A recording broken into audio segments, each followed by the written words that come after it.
Hello everyone, I am Mano Scaling, and I am here to help you today. I know you use this video to fall asleep, so before that, please like the video and subscribe to the channel, and also tell me where you are from and what time you are watching. Now get comfortable and relax. They warned us. Locals always do. But we laughed. My name's Michael Williams. I had just turned 34 when we arrived at the Hocking Hills in Ohio, and it was the worst mistake of our lives. I should have known something was wrong when Jenny found the first bone. We'd been married for 3 years, but this was our first real camping trip together. Jenny had been pushing for it since spring, something about reconnecting with nature and getting away from the digital world. I'd finally caved when she found a deal on renting a small RV for the weekend. The Hocking Hills seemed perfect, close enough to home in Columbus that we wouldn't feel completely isolated, but remote enough to satisfy Jenny's craving for wilderness. The rental lot smelled like diesel fuel and stale cigarettes. Our RV was a 30-foot Winnebago that had seen better decades, with faded brown stripes and a door that stuck. The owner, a grizzled man named Pete with nicotine-stained fingers, walked us through the basics. "You folks heading anywhere in particular?" he asked, checking off items on his clipboard. "Hocking Hills State Park," Jenny said, practically bouncing with excitement. Her dark hair caught the afternoon sunlight, and for a moment I remembered why I'd fallen in love with her. She had this infectious enthusiasm for new experiences that usually swept me along, despite my natural pessimism. Pete's pen stopped moving. "Which part?" "There's this dispersed camping area we found online," I said, pulling out my phone to show him the coordinates. "About 15 miles southeast of the main park. Real secluded." He studied the numbers, and something shifted in his weathered face. That's Old Crow Ridge territory." "Is that bad?" Jenny asked. Pete handed back the clipboard without meeting our eyes. Just stick to the established campsites. The dispersed areas can be tricky, easy to get turned around." We should have listened, but Jenny was already climbing into the driver's seat, adjusting the mirrors with the confidence of someone who'd driven her father's motorhome as a teenager. I took shotgun, and we pulled out of the lot with the windows down and classic rock playing from the tinny speakers. The drive southeast took us through rolling hills covered in dense forest. October in Ohio painted everything in shades of amber and rust, and the late afternoon sun filtered through the canopy in golden shafts. Jenny sang along with the radio, occasionally reaching over to squeeze my hand. For the first time in months, I felt the knot of work stress in my shoulders begin to loosen. We turned off the main highway onto progressively smaller roads. Asphalt gave way to gravel, then to dirt ruts barely wide enough for the RV. Tree branches scraped against the sides with sounds like fingernails on metal.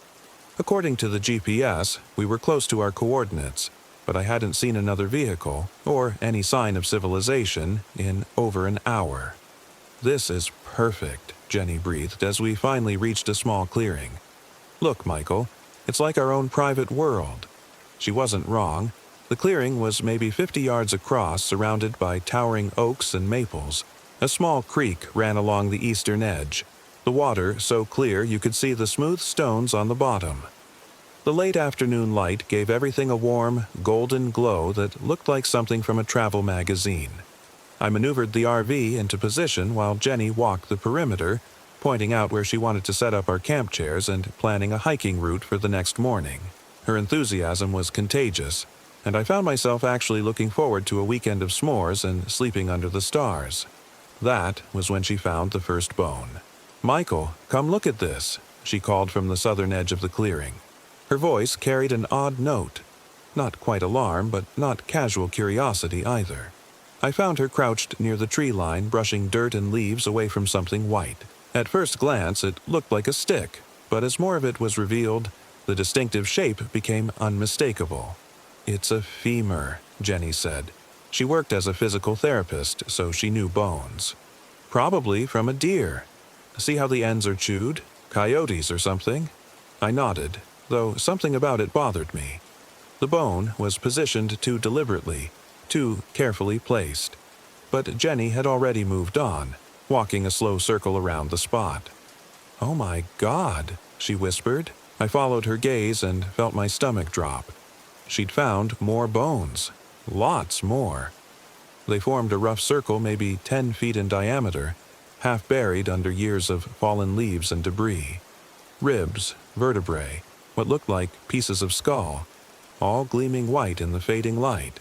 "We should go," I said immediately. This is wrong, Jenny. This isn't natural." But she was already moving around the circle, counting under her breath. 12, 13, 14 sets. "Michael, this is incredible. It's like some kind of natural predator cache, or maybe a Native American ritual site. Or maybe it's where some psycho buries his victims." She shot me a look. "Don't be paranoid. These bones are old, really old. Look at the weathering, the way they've settled into the ground. This is probably an archaeological site."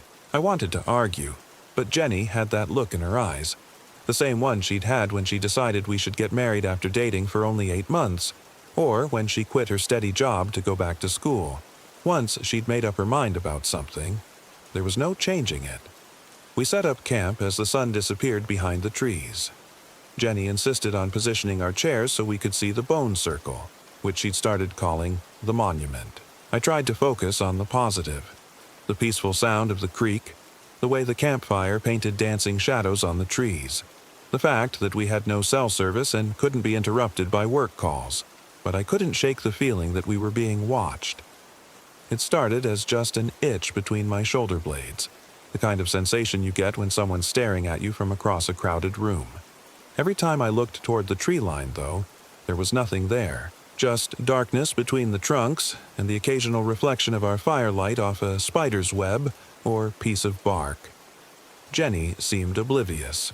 She'd brought a field journal and was sketching the bone arrangement by firelight, occasionally looking up to point out a constellation or comment on the calls of night birds. Her face was animated in a way I hadn't seen in months, and I found myself relaxing, despite my earlier unease.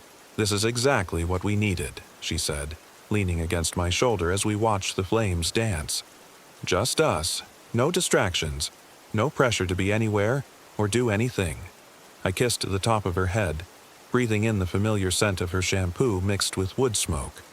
"I love you," I said, and meant it more than I had in weeks. We stayed up until the fire burned down to coals, talking about everything and nothing.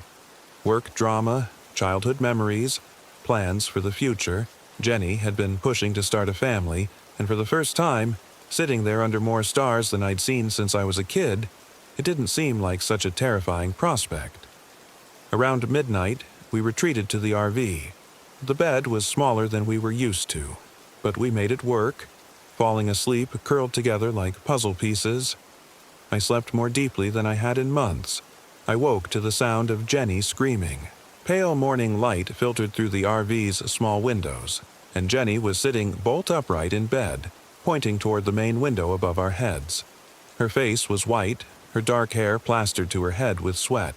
"There was someone out there," she gasped, "standing right outside the window, watching us." I scrambled to look, but saw only trees and the remnants of our campfire. What did they look like? I don't know. Tall, I think, but they were gone the second I screamed. She was shaking, whether from cold or adrenaline I couldn't tell. "Michael, I swear to God someone was standing right there, maybe 2 feet from the window, just staring." I grabbed my clothes and the baseball bat I'd brought for peace of mind. Jenny had rolled her eyes at the time, but I was grateful for it now. "Stay inside. Lock the door behind me." The morning air was crisp and filled with the sounds of waking forest. Birds calling, squirrels chattering, the distant sound of water over stones. I walked a complete circle around the RV, looking for footprints or any sign that someone had been there, but the ground was too hard and covered with too many leaves to show clear tracks. I was about to give up when I saw them. Fresh scratches in the dirt near the RV's front bumper. Not footprints exactly, but marks like something had been dragged or scraped across the ground. The scratches formed a rough pattern, lines radiating out from a central point like a crude drawing of the sun, or like the arrangement of bones we'd found the night before. "Find anything?" Jenny called from the doorway. She'd gotten dressed and made coffee, but I could see the tension in her shoulders. I showed her the marks and watched her face cycle through confusion, fear, and finally a kind of stubborn rationality. "It could be from anything," she said, though her voice lacked conviction. "An animal, maybe. Or the wind blew some debris around." We both knew wind doesn't make patterns like that, but neither of us said so. We spent the morning trying to recapture the magic of the previous evening.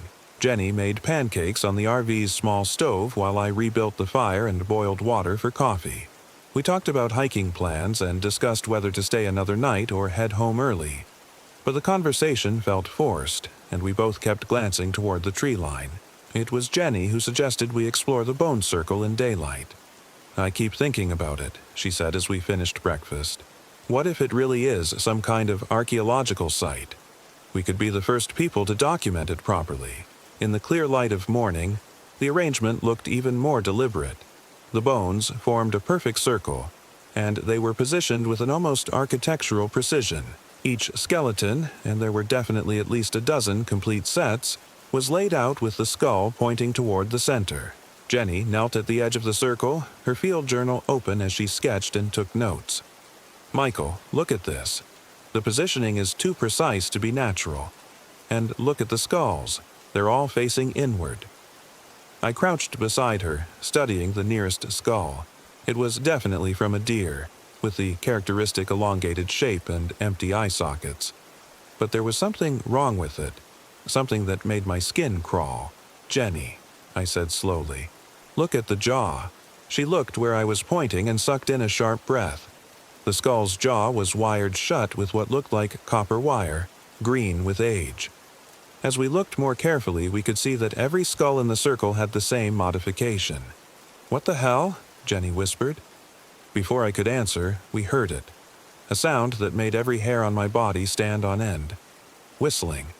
It was coming from deep in the woods, a simple melody repeated over and over. Children's tune, something that might have been London Bridge or Mary Had a Little Lamb, but distorted and slowed down until it became something sinister. The sound seemed to come from all directions at once, echoing off the trees until it was impossible to tell where it originated. Jenny grabbed my arm, her fingernails digging into my skin. "We need to leave. Right now." I didn't argue. We ran back to the RV, threw our gear inside with no regard for organization, and I had us on the road within 10 minutes. The narrow dirt track seemed even more treacherous going out, with branches scraping against the windshield and rocks pinging off the undercarriage. But as we reached the first turn, the one that should have taken us back toward the main road, I realized something was wrong. The track continued straight ahead, but there was no turn, no junction, just more narrow dirt road disappearing into the forest. "That's not right," I said, slowing down. "We definitely came in from the left. There should be a turn here." Jenny was checking the GPS on her phone, but the screen showed only static. No signal, but we definitely made a left turn getting in here. I backed up and tried again, looking for tire tracks from our arrival. But the road surface was too hard to show clear marks, and every gap in the trees looked like it could be the right path. After 20 minutes of trying different routes, we ended up back at our campsite. "This is impossible," Jenny said, but her voice was tight with fear. "Roads don't just disappear." I tried the GPS unit in the RV, but it showed our location as a blank gray area. No roads, no landmarks, nothing. According to the satellites, we were sitting in empty forest. The whistling started again just as the sun was setting.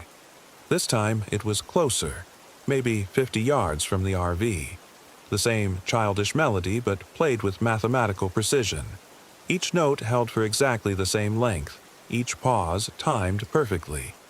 It was the kind of precision that no human could maintain, and definitely not something a child could do. Jenny was pressed against the RV's front window, trying to see into the gathering darkness. "There," she whispered, "between those two oak trees. Do you see it?" I looked where she was pointing and felt my mouth go dry. There was a figure standing motionless between the trees, tall and impossibly thin. In the dim light, I couldn't make out details, but the proportions were all wrong. Too tall, arms too long, head tilted at an angle that would break a human neck. As we watched, it raised one of those two long arms and waved. "Get away from the window," I said, pulling Jenny back. "Don't look at it. Don't let it know we can see it." But the damage was done. The whistling stopped abruptly, replaced by a sound like laughter, if laughter could be made of wind and breaking branches and the screams of dying animals. Then, silence. We spent that night huddled together in the RV's tiny bedroom, every light in the vehicle turned on. Around 3 a.m. we heard footsteps on the roof, slow, deliberate steps that moved from front to back and side to side, as if whatever was up there was examining every square inch. The footsteps stopped directly above our bed. For almost an hour, we lay there listening to small sounds. Scratching, tapping, what sounded like something being carved into the metal. Jenny was crying silently, her face buried against my chest, and I was fighting every instinct that told me to run outside and confront whatever was up there. When morning came, I climbed onto the RV's hood and looked at the roof. There were symbols carved into the metal, the same radiating pattern we'd found in the dirt, but repeated dozens of times across the entire surface. Each one was cut deep enough to expose the bright metal underneath, and they were arranged in perfectly straight lines like some kind of bizarre circuit board. "We're going to walk out," I told Jenny. "Leave the RV, take only what we can carry, and follow the creek downstream. Water always leads to civilization eventually." She nodded, her eyes red from crying and lack of sleep. "What about our stuff? The rental deposit?" "Fuck the deposit. I just want to get us home alive." We packed light, water, energy bars, a first aid kit, the baseball bat. I left a note on the RV's dashboard with our names and contact information, just in case someone found it later. The creek was shallow enough to walk in, and I figured if we stayed in the water, we couldn't get lost. Water flows downhill. Downhill leads to bigger water, and bigger water leads to people. For the first 2 hours, the plan seemed to work. The creek meandered through beautiful forest, passing over small waterfalls and through pools where fish darted between the rocks. If not for our situation, it would have been peaceful, almost idyllic. Jenny walked behind me, occasionally calling out observations about plants or animal tracks. She was trying to stay positive, but I could hear the strain in her voice. Every 30 minutes, I checked my watch and called back our progress to keep her spirits up. That's when I realized we'd been walking for 4 hours. But my watch showed we'd only been gone for 90 minutes. "Jenny," I said, stopping so suddenly she bumped into me. "What time do you have?" She checked her phone. 1:15. "Why?" My watch showed 11:45. The same time it had shown when we'd started walking. "That's impossible," I said, staring at the hands frozen in place. "This watch is automatic. It never stops." Jenny grabbed my wrist and studied the watch face. As we stared, the second hand gave a small twitch, moved backward 3 seconds, then stopped again. "Time doesn't go backwards," she whispered. "No," I said, "it doesn't." That's when we heard the whistling again, but this time it was coming from ahead of us, from the direction we'd been walking. The same childish melody, but now it seemed to be leading us somewhere. We started walking backward, stepping carefully on the slippery creek stones. But every time we changed direction, the whistling moved to stay in front of us. And slowly, gradually, we realized it was herding us back toward our campsite. "It's playing with us," Jenny said. Her voice was flat, emotionless, like a cat with a mouse. 2 hours later, according to our phones, though my watch insisted we'd been walking for negative time, we were back at the bone circle. But it had changed. The circle was bigger now, maybe 20 feet across instead of 10, and there were fresh bones mixed in with the old ones. Bones that were still pink with meat, still wet with blood. As we watched in horror, flies began to buzz around the newest additions. "Those are human bones," Jenny said. She was beyond fear now, speaking with the clinical detachment of her physical therapy training. "Radius and ulna from the forearm. Part of a rib cage. That's definitely a human skull."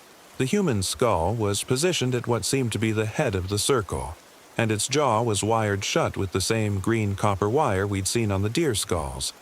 But, unlike the animal bones, This skull was facing outward, toward us. "We need to complete the circle," Jenny said. I stared at her. "What? Don't you see?" She was smiling now, the same expression she'd had when she'd decided we should take this trip. "We're part of it. We've always been part of it. That's why the roads disappeared, why time doesn't work right here. We're not visitors. We're the final piece." She started walking toward the circle and I grabbed her arm. "Jenny, no, that's not you talking. Something's wrong. Something's in your head." She looked at me with eyes that were her own, but also not her own. "Michael, I can see it now. The pattern, the purpose. We found this place because we were supposed to, because we belong here." I tried to pull her back, but she was stronger than she should have been, and my hands kept slipping off her arms like she was coated in something slick. She walked to the center of the bone circle and lay down, arranging herself with the same precise positioning as the skeletons around her. "Come on, Michael. Complete the circle." The whistling started again, but this time it was coming from Jenny's mouth. The same childish melody, played with that inhuman precision. As I watched in horror, her jaw began to move in ways that jaws aren't supposed to move, stretching and unhinging like a snake's. I ran through the forest without any plan except to get as far from the bone circle as possible. Branches tore at my clothes and face, roots caught my feet and sent me sprawling, but I kept running. Behind me, the whistling followed, sometimes seeming to come from Jenny, sometimes from the trees themselves. I don't know how long I ran. Time still wasn't working properly. My watch showed different times every time I looked at it, sometimes running backward, sometimes jumping forward by hours. The sun seemed to move in stutters across the sky, and I had the disorienting sensation that I was running through the same stretch of forest over and over. Eventually, I collapsed next to a fallen log, my lungs burning and my legs shaking with exhaustion. The whistling had stopped, and for the first time in what felt like days, the forest was quiet. That's when I saw them. Bones, arranged in a perfect circle around the log where I'd fallen. Human bones this time, dozens of skeletons all positioned with mathematical precision, all facing inward, all with jaws wired shut with green copper wire, and in the center of this new circle, a fresher skeleton, still wearing the tattered remains of a Hocking Hills State Park ranger uniform. I scrambled backward, but there were more circles. Everywhere I looked, bone circles, hundreds of them, stretching away between the trees like a vast cemetery, each one containing a dozen or more skeletons, each one with a fresher corpse at its center. Some of the circles were ancient, the bones weathered to gray and crumbling. Others looked recent, with shreds of clothing and flesh still clinging to the ribs. One contained what looked like a family, 2 adults and 3 small skeletons that could only have been children. And in the distance, I could see a new circle being formed. Jenny was there, lying motionless in the center, but around her, other figures were placing bones with careful precision. Tall, impossibly thin figures with 2 long arms and heads that tilted at wrong angles. They worked in absolute silence, their movements perfectly coordinated. As I watched, one of them looked up and saw me. It raised one spindly arm and waved, the same gesture I'd seen the night before.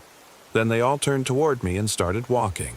I ran again, crashing through underbrush and leaping over fallen logs. But no matter which direction I went, I kept finding more bone circles, more evidence of whatever had been happening in this forest for God knew how long. The thin figures followed at a steady pace, never hurrying, never falling behind. They knew they didn't need to rush. They knew I couldn't really escape. It was getting dark again when I found the road. Not the dirt track that had led to our campsite, but a real road. Paved asphalt with yellow lines down the middle and reflectors glinting in the headlights of an approaching car. I stumbled into the middle of the road, waving my arms and screaming for help. The car, a sheriff's deputy, skidded to a halt just feet from where I stood. "Jesus Christ, son, what happened to you?" The deputy was a middle-aged man with gray hair and kind eyes. His nameplate read, Sheriff Morrison. I tried to explain, but the words came out as incoherent babble about bone circles and thin figures and Jenny lying motionless in the forest. Morrison got me into the passenger seat and called for backup and an ambulance. "There's a woman out there," I kept saying. "My wife. She's in the woods." "They have her. We'll find her," Morrison said. But I could hear the doubt in his voice. "Can you tell me where you last saw her?" I tried to give directions, but I realized I had no idea where I was or how far I'd run. The forest all looked the same in the darkness, and I couldn't even remember what direction I'd come from. They searched for 3 days. Helicopters, search dogs, volunteer teams from 3 counties. They found our RV exactly where we'd left it, with my notes still on the dashboard. But they didn't find Jenny, and they didn't find any bone circles. "Could be she fell into a sinkhole," Morrison told me on the 3rd day. "We've got a lot of limestone caves in this area. Sometimes the ground just opens up and swallows things." But I knew better. I knew what had really happened, even if I couldn't prove it. The official report listed Jenny as missing, presumed dead due to exposure. I was treated for dehydration and released after a psychological evaluation that concluded I was suffering from trauma-induced hallucinations. The rental company charged me for damage to the RV. Apparently, someone had carved symbols all over the roof. I moved away from Ohio 6 months later, but it didn't help. Every night I dream about bone circles and figures with 2 long arms. Sometimes I hear whistling in the distance, that same childish melody played with inhuman precision. And sometimes, when I'm walking alone at night, I see Jenny standing between streetlights or at the edge of parking lots. She's exactly as she was that last morning, but her jaw hangs open at an impossible angle, and copper wire glints in the shadows of her mouth. She waves at me with movements that are too fluid, too precise. Then she turns and walks away, and I know she's leading me somewhere. Back to the forest, back to the circles, back to complete the pattern. I know I should follow her. Part of me wants to. Part of me has always belonged in that place, and fighting it is like swimming against a riptide that gets stronger every day. But I'm still fighting, still trying to warn people, even though no one believes me. Still hoping that someday someone will listen and stay away from Old Crow Ridge, because the circles are still there, still growing. And they're always looking for new pieces to complete the pattern. They're always whistling that song, calling people home. Story 2. They warned us. Locals always do. But we laughed. My name's Michael Williams. I had just turned 34 when we arrived at the Hocking Hills in Ohio, and it was the worst mistake of our lives. The RV dealership in Columbus had been so proud of their gently used 2019 Winnebago Travato. "Perfect for couples wanting to explore Ohio's wilderness," the salesman had said with that practiced smile.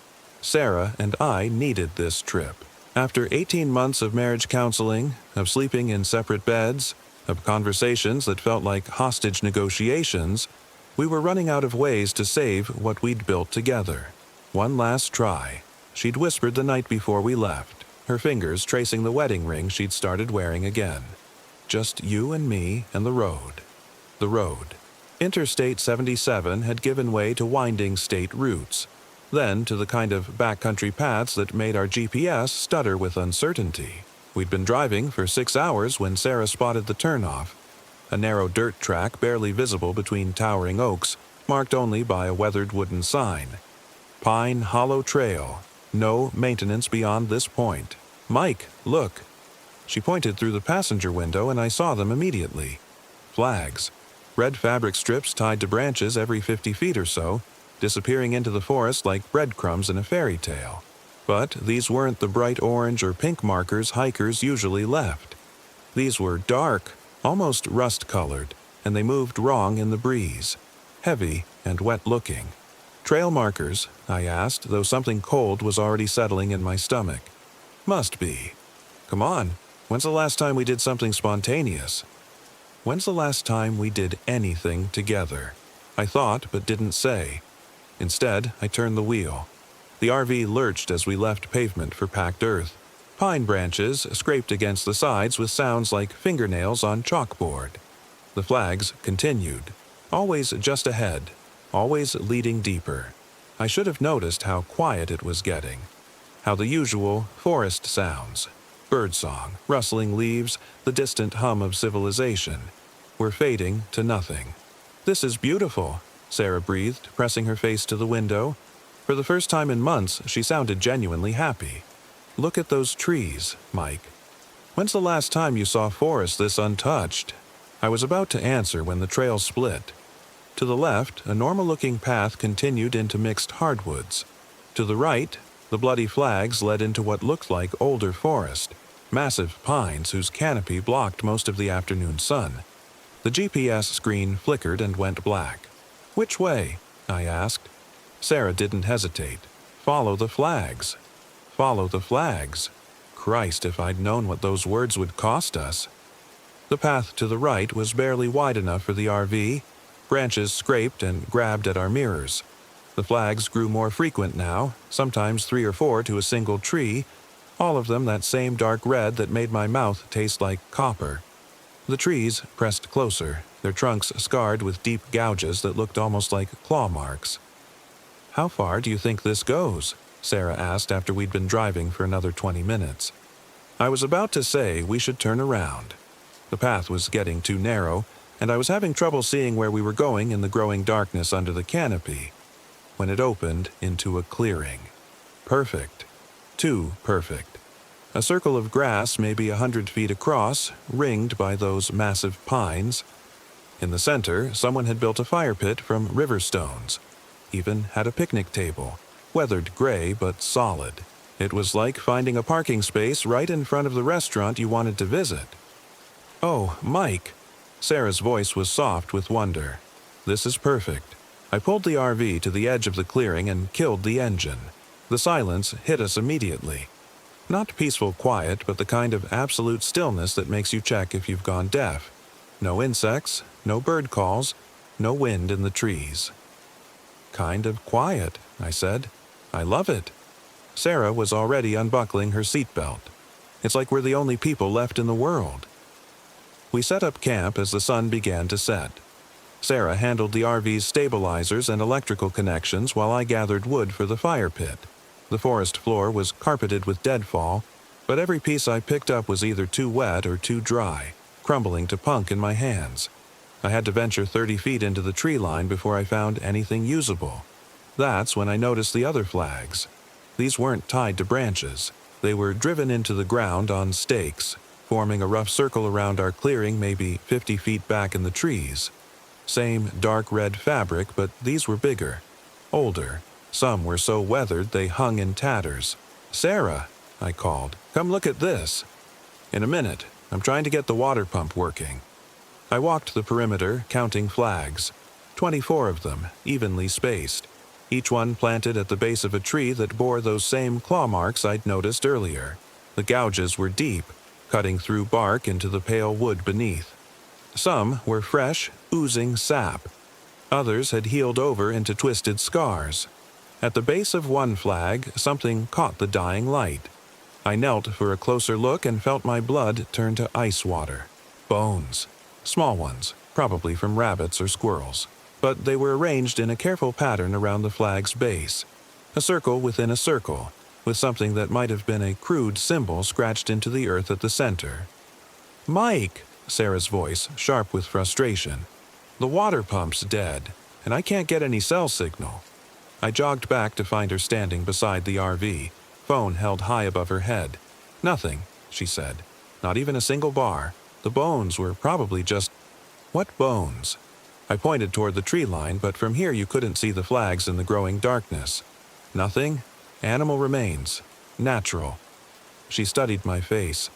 After 16 years together, she knew when I was lying. "Mike, what did you find?" Before I could answer, a sound drifted through the trees. Distant at first, but growing closer. Rhythmic, like someone beating a drum. Thump, thump, thump. Sarah grabbed my arm. "What is that?" The sound seemed to come from all directions at once, echoing off the trees. As it grew louder, I realized it wasn't quite like a drum. More organic, like a massive heartbeat. Probably just... I started, then stopped. Just what? There was no innocent explanation for that sound. Thump, thump, thump. "It's getting closer," Sarah whispered. The sound reached a crescendo, so loud it seemed to vibrate in our chests, then stopped abruptly. The silence that followed was somehow worse. "Maybe we should," Sarah began. A branch cracked somewhere in the forest, then another. Something large was moving out there just beyond the circle of flags. "Inside," I said. "Now." We scrambled into the RV, and I locked the door behind us. The familiar smell of fake wood paneling and upholstery cleaner should have been comforting, but the tiny space felt like a trap now. Sarah was at the kitchenette window peering out through the blinds. "I can't see anything." I joined her, pressing my face to the glass. The clearing looked normal in the moonlight. Our fire pit, the picnic table, the ring of trees. Nothing moving. Nothing wrong. "There," Sarah breathed. I followed her gaze and saw it. A shape at the edge of the clearing just inside the tree line. Tall and thin, standing perfectly still between two pines. It was hard to make out details in the darkness, but it looked wrong somehow. The proportions were off. "Is that a person?" Sarah whispered. Before I could answer, the shape moved. Not walked. Moved. It glided between the trees without seeming to touch the ground, circling our clearing. Always staying just at the edge of the light, never quite visible enough to see clearly. We watched in silence for maybe 10 minutes as the thing, whatever it was, continued its circuit. Sometimes it would stop, and I'd swear it was looking directly at us through the RV's windows. Then it would move on, always keeping to that perfect circle just inside the flags. "It's not coming closer," I whispered. "The flags," Sarah said suddenly. "It's staying behind the flags." She was right. The shape never crossed into the clearing proper, never came inside the perimeter marked by those dark red banners. "You think there's some kind of barrier?" Sarah didn't answer. She was staring at something else now. Something behind the circling figure. "Mike, there are more." I pressed harder against the glass and my blood went cold. She was right. There were other shapes now, maybe 6 or 7 of them, all maintaining that same careful distance, all staying behind the flags. "What the hell are they?" I breathed. "I don't know." Sarah's voice was barely audible. "But I don't think they can cross the flags." We watched until nearly midnight, taking turns at the window while the other tried to rest. The shapes never left, never came closer, never did anything but maintain their vigil at the edge of our clearing. Eventually, exhaustion won out over fear, and we both collapsed on the RV's narrow bed.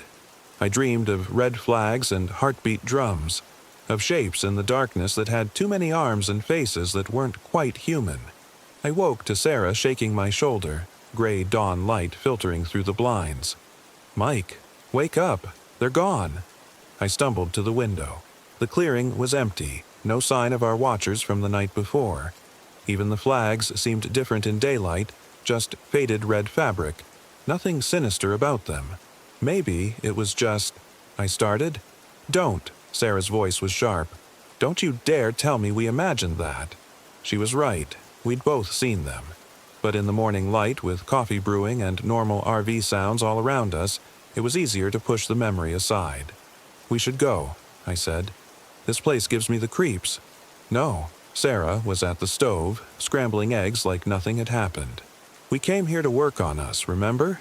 Running away at the first sign of trouble is exactly what we always do." "Sarah, this isn't relationship counseling. Something is seriously wrong here." "Like what? Some shapes in the forest that didn't even come near us?" "Mike, we've been fighting for 2 years. Every conversation turns into an argument. Every attempt at romance dies in passive-aggressive bullshit. For the first time in months, we're working together. We're on the same side." She wasn't wrong. The terror of the night before had pushed us closer than we'd been in ages. We'd held each other, whispered reassurances, acted like partners instead of adversaries. "One more night," she said. "If nothing happens, we'll stay another day. If something does, we'll leave first thing in the morning." Against every instinct screaming in my head, I agreed. The day passed peacefully. We hiked the edges of the clearing, explored the immediate area, even tried to follow some of the trails leading away from our camp. But every path we took seemed to curve back on itself, returning us to the same spot. It was like the forest was designed to keep us in the clearing. Sarah found it charming. It's like this place wants us to stay. I found it terrifying. As evening approached, I noticed the flags again. In daylight, I could see they weren't just fabric. There were other things tied to the stakes. Small bones, twisted bits of metal, what looked like dried. I didn't want to think about what it looked like. Sarah, I really think... Shh. She was sitting at the picnic table, sketching in a notebook she'd brought. Listen. I listened. Birds were singing. Normal forest sounds had returned with the sunset. For the first time since we'd arrived, the place felt alive. See? She smiled at me, the first genuinely happy expression I'd seen in months. It's beautiful here. Maybe she was right. Maybe the previous night had been some kind of stress-induced hallucination. Maybe we'd both been so wound up from our marital problems that we'd imagined threats where none existed. We grilled burgers on the camp stove and talked like we used to. About books, about plans for the future, about the renovations we wanted to make to the house. As darkness fell, I actually found myself relaxing. That lasted until the drumming started. Thump, thump, thump. Same rhythm as before, but louder this time. Much louder. The sound seemed to come from the earth itself, vibrating up through our feet. Sarah's face went white. Mike? Inside. Now. We ran for the RV, but I stopped at the door. Something was different this time. The shapes were there at the forest edge, but they were closer. Much closer. And they weren't alone. Oh, Christ, I whispered. There were dozens of them now. Tall, impossibly thin figures standing between the trees. Some looked almost human.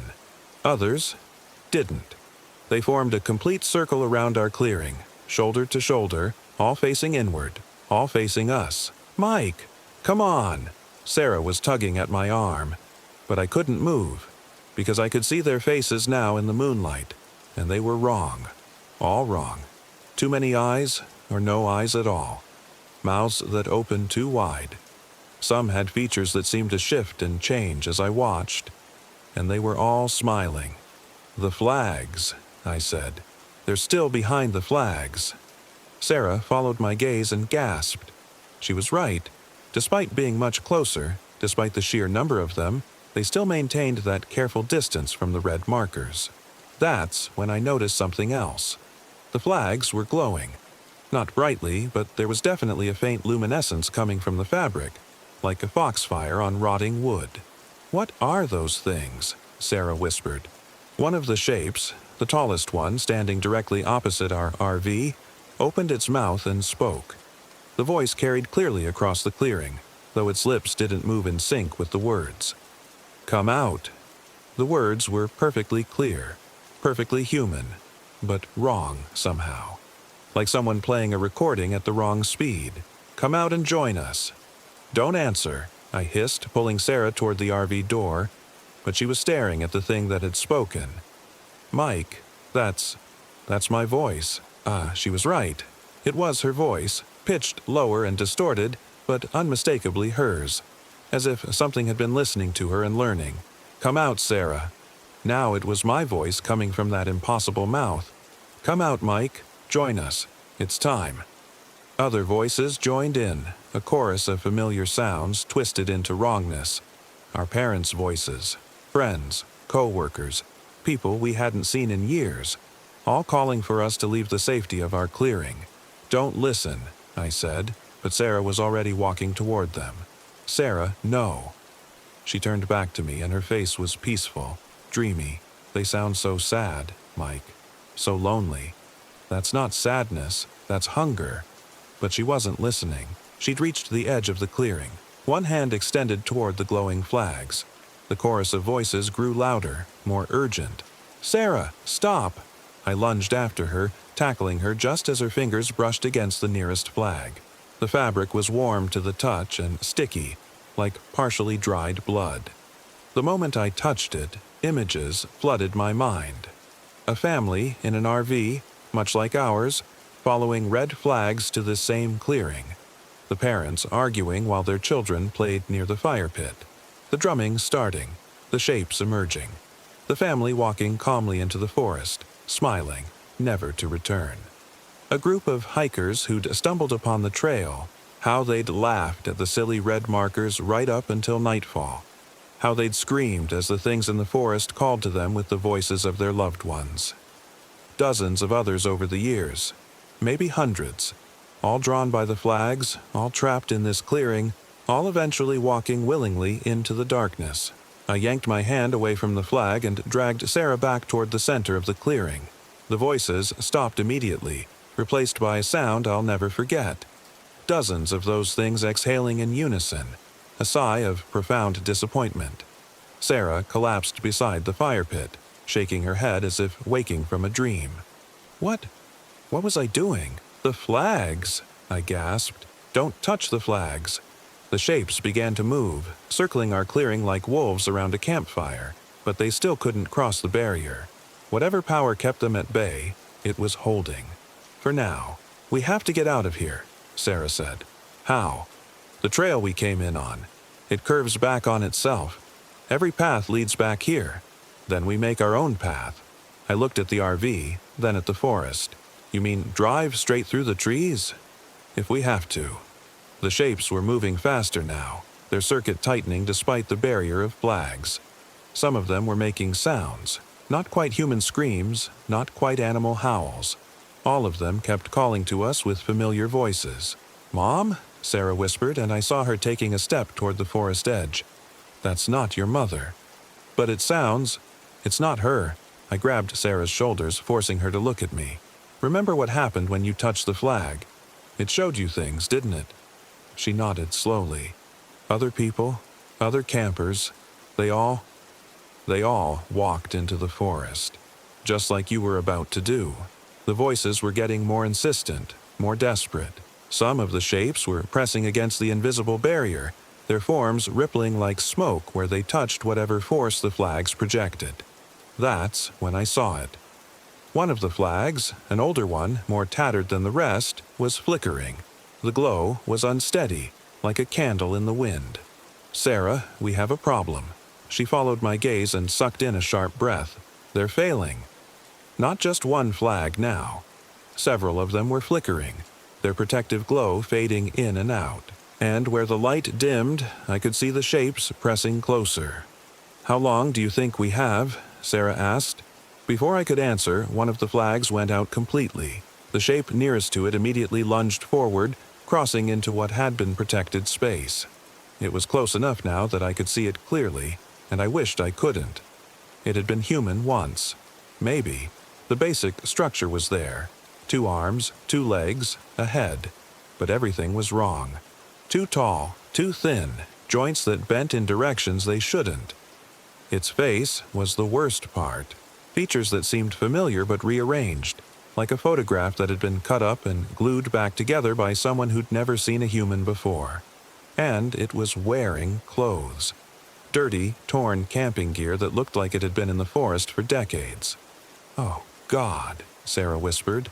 "That's what happened to them. The other campers. They didn't just disappear. They became those things." The creature that had been human opened its mouth and spoke in a perfect imitation of Sarah's voice. "Come home, Mike. Come home with me." More flags were failing now. 4, 5, 6 of them guttering out like dying candles. Each time one failed, another shape pressed forward. They were all wearing the remnants of camping gear, hiking boots, outdated clothing. All of them had once been people who'd followed red flags to this clearing. "The RV," I said. "Now." We ran for our vehicle, but even as we reached it, I knew we were trapped. The keys were inside, and we'd have to open the door to get them. The moment we did that, we'd be exposed. "The emergency exit," Sarah said, reading my mind. "The roof hatch." The Winnebago had an escape hatch in the ceiling, designed for emergencies exactly like this. We scrambled up the back ladder as more flags failed around us. From the roof, I could see the full scope of our situation. We were surrounded. Completely surrounded. Dozens of those things pressed against the failing barrier, and more were emerging from the forest behind them. The drumming sound was coming from them, I realized. From their hearts, or whatever had replaced their hearts. "Start the engine," Sarah said. "The keys are inside. So go get them." I looked down at the sea of twisted faces staring up at us. "I can't. The moment I open that door, then I'll go." "Sarah, no. One of us has to." She was already moving toward the hatch. "I'm smaller. I can move faster." 2 more flags died, and the things that had once been human surged forward. They were maybe 20 feet away now, close enough that I could smell them. Rot and wet earth and something sickly sweet. "Wait." I grabbed Sarah's arm. "There's another way." I'd remembered something from the owner's manual. The Winnebago had a remote start feature, activated by a key fob that should be in Sarah's purse. We found it on the 3rd try, buried under receipts and lip balm. I pressed the button and heard the beautiful sound of the engine turning over. The headlights came on, illuminating the creatures surrounding us. They recoiled from the light like vampires, covering their faces with hands that had too many fingers. Some of them actually seemed to be smoking where the light touched them. "The lights hurt them," Sarah said. "Then we drive with the high beams on." Getting down from the roof and into the RV without being caught was the longest 30 seconds of my life. The creatures pressed close but couldn't seem to approach the direct light. I threw the vehicle in reverse and floored it. We smashed through a line of those things, and I felt the RV rock as we ran over at least 2 of them. In the rearview mirror, I could see them picking themselves up, their forms already beginning to regenerate. The trail we'd followed into the clearing was gone. Not hidden, gone. Where there had been a clear path just hours before, there was now only dense forest. But I didn't care. I kept the pedal down and crashed through undergrowth, smashing saplings and scraping paint from the RV's sides. Behind us, the creatures gave chase. They moved wrong, too fast, covering ground like they were skating across the forest floor rather than running. But they couldn't keep up with our headlights, and whenever they got too close, the beams would send them reeling back. I drove for what felt like hours, crashing through forests that seemed to actively resist our passage. Branches whipped against the windshield. Rocks scraped the undercarriage. At one point, we got stuck in a creek bed, wheels spinning uselessly in the mud, while dark shapes circled just beyond our light. Sarah found a flashlight in the glove compartment, the kind with a really bright LED beam.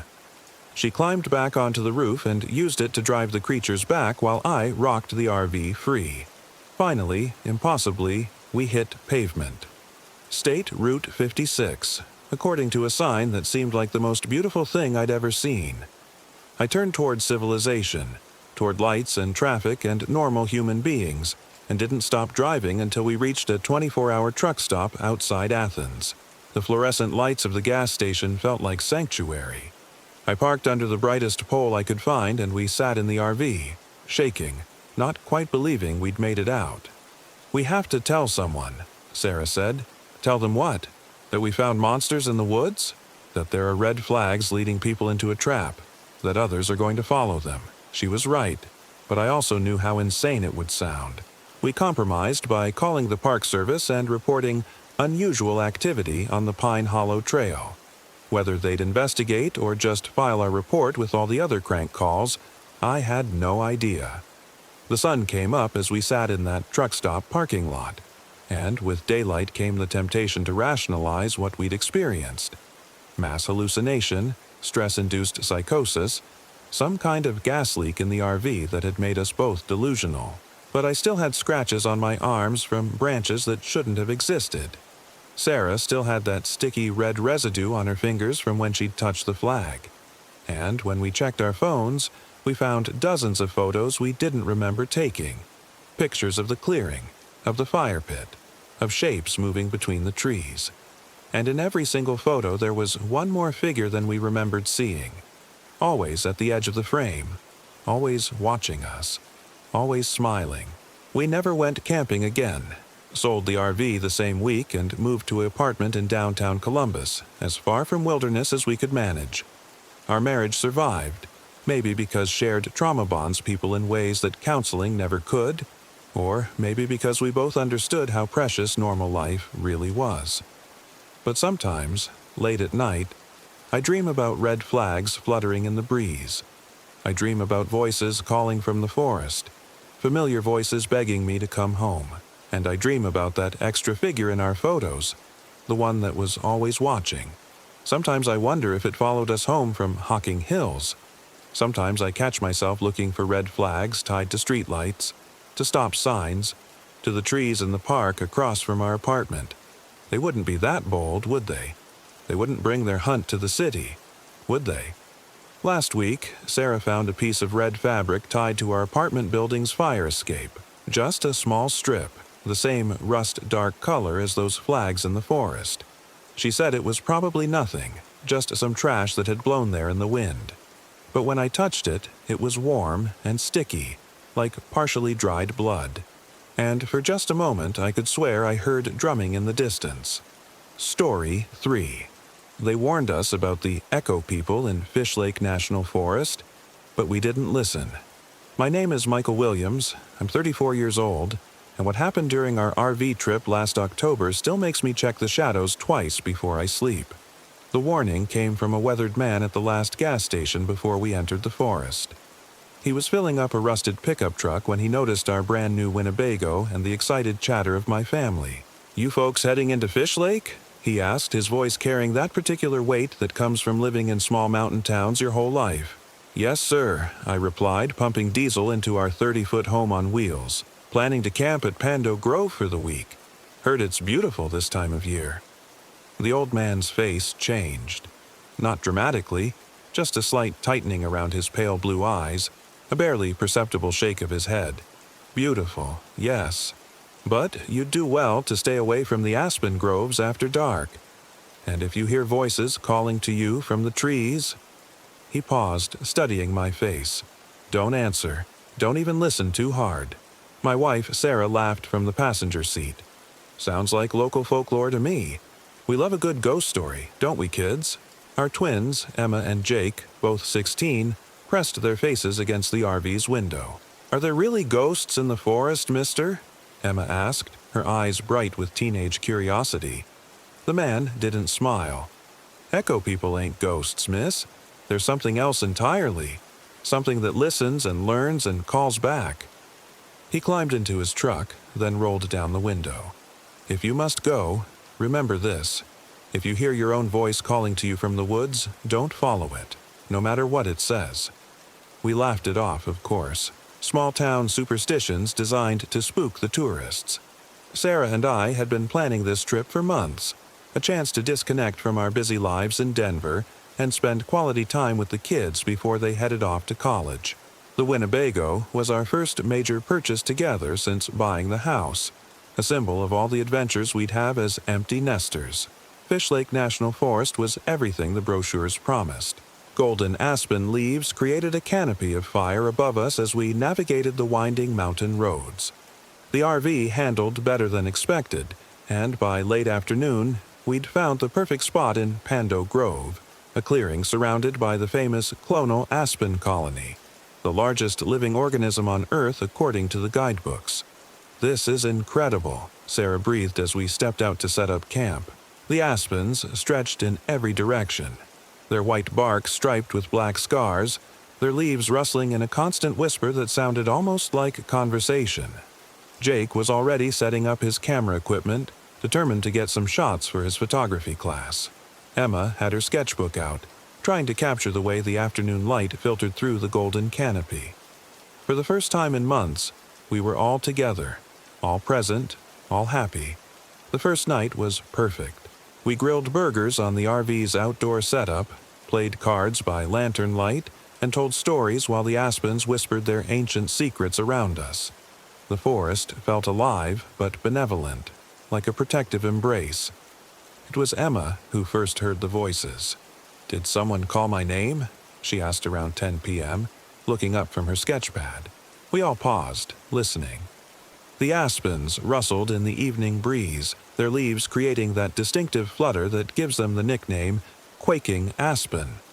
But that was all. "Just the trees, sweetheart," Sarah said, though I noticed her looking toward the darker sections of the grove. No, I definitely heard someone say Emma, like they were calling me. She stood, tilting her head. "There, do you hear that?" I strained my ears but heard only the forest's natural symphony. Wind through leaves, the distant call of an owl, the creak of tree trunks swaying. I don't hear anything unusual, Em, but Jake lowered his camera. Actually, yeah, there's something. Like voices, but far away. Sarah moved closer to me and I felt the first prickle of unease. The old man's warning echoed in my mind, but I pushed it aside. It's probably other campers. Sound carries in the mountains. We didn't see any other campsites when we drove in, but that didn't mean much. The forest was vast, and we'd only explored a tiny portion of it. The voices, if that's what they were, faded as the night deepened. We retreated into the RV. The four of us crowded into the small living area, playing Monopoly and drinking hot chocolate. The familiar sounds of our family life pushed away any lingering unease. This was what the trip was supposed to be about. Reconnection, simple pleasures, time away from screens and schedules. But as we prepared for bed, Emma paused at the RV's small window above the dinette. "Dad, come look at this." I joined her, peering out into the darkness. At first, I saw nothing but black forest.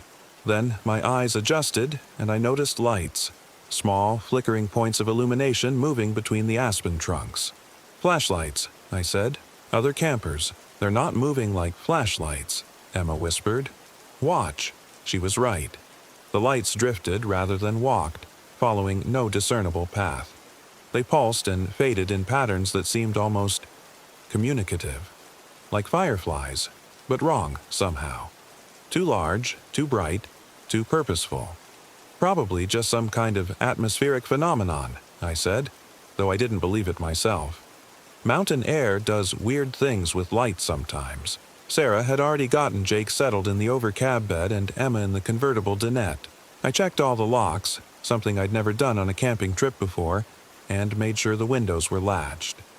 The RV suddenly felt less like a mobile home and more like a fortress. I lay awake long after Sarah's breathing evened out, listening to the forest. The aspens never stopped their whispering, and somewhere in that constant rustle I could almost make out patterns. Almost. The second day started normally enough. We hiked some of the marked trails, visited a small alpine lake, and had a picnic lunch in a meadow dotted with late-season wildflowers. The forest seemed friendly in the daylight, beautiful, peaceful, exactly what we'd hoped for. It was only as evening approached that the wrongness began to creep back in. We were sitting around our camp chairs watching the sunset paint the aspens in shades of gold and amber, when Jake suddenly stood. "Did you guys hear that?" he asked. "Hear what?" Sarah looked around nervously. The previous night's strange lights hadn't been mentioned all day, but I could tell they were on her mind. Someone called my name. From over there. Jake pointed toward a section of the grove where the trees grew more densely together. It sounded like Emma. Emma looked up from her sketchbook, startled. "I didn't say anything. No, not you now. You from when you were little. Remember how you used to call me Jakey when we were kids?" It was that voice. A chill ran down my spine. Emma hadn't called her brother Jakey since they were maybe 8 years old. "Jake, sit down," I said firmly. "It's just the wind." But even as I said it, I heard something.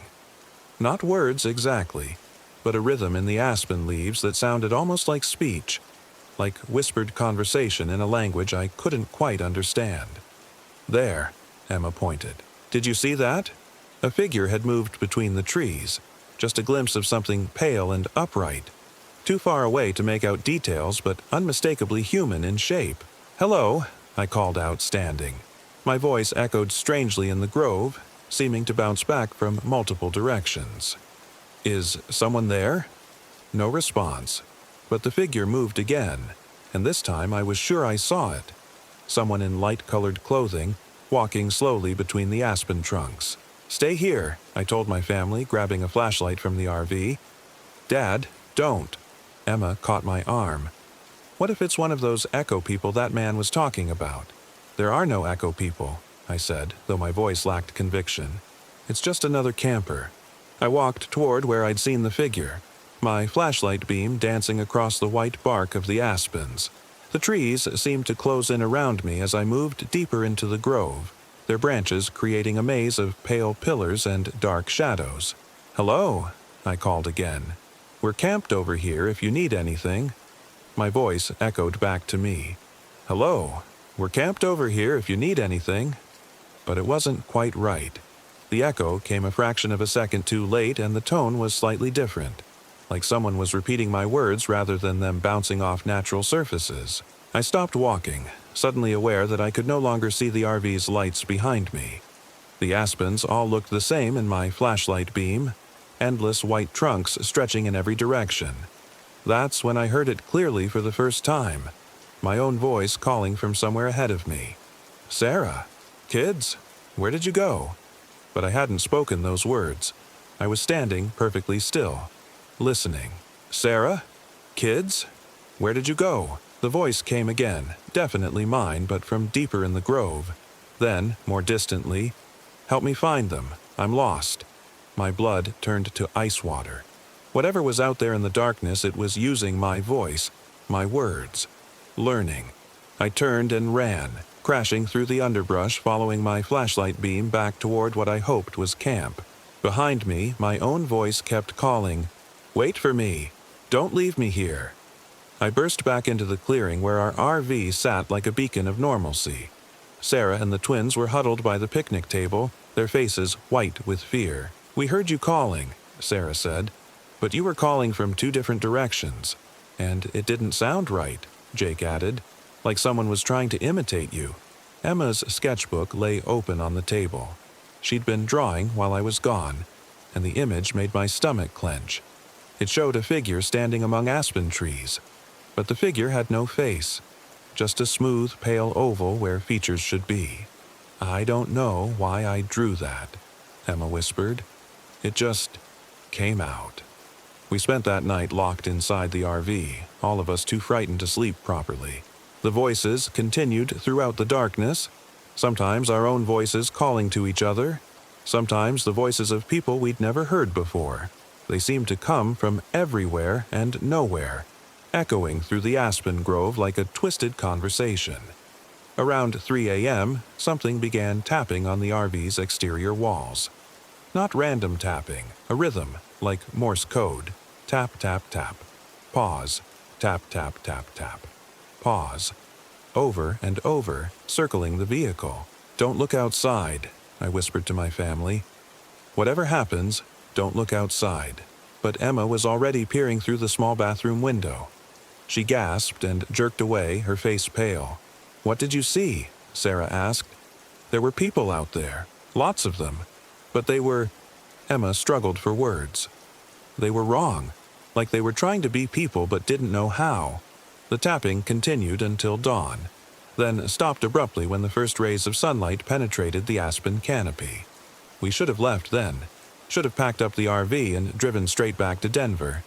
But something kept us there, a compulsion that felt almost outside ourselves. The forest wanted us to stay, and somehow we found ourselves making excuses. "It's probably just our imagination," I said over breakfast, though I didn't believe it. "Mountain isolation can play tricks on your mind." "Maybe we should explore more," Sarah suggested, and I could hear the forced brightness in her voice. "Get familiar with the area. The unknown is always scarier than the known." So we stayed, and that's when things got worse. It started with Jake. On the 3rd morning, he went outside to photograph the sunrise and didn't come back. We found him an hour later, standing motionless among a cluster of aspens about 50 yards from camp. "Jake!" Emma ran to him, but he didn't respond. He was staring up into the canopy, his camera hanging forgotten around his neck. "Son?" I put my hand on his shoulder. "What are you looking at?" He turned to me, and for a moment I didn't recognize him. His eyes were unfocused, dreamy. When he spoke, his voice was flat, emotionless. "They're beautiful, Dad. The Echo people. They want to show me something. Jake, come back to the RV." I tried to guide him, but he resisted. "Listen," he said. "They're calling." And they were. The aspen leaves rustled with what sounded like whispered names. Jake, Emma, Sarah, Michael. "Don't listen to them," I said firmly, but even as I spoke I felt the pull. The voices were hypnotic, seductive. They promised understanding, belonging, connection with something vast and ancient. It took all three of us to get Jake back to the RV.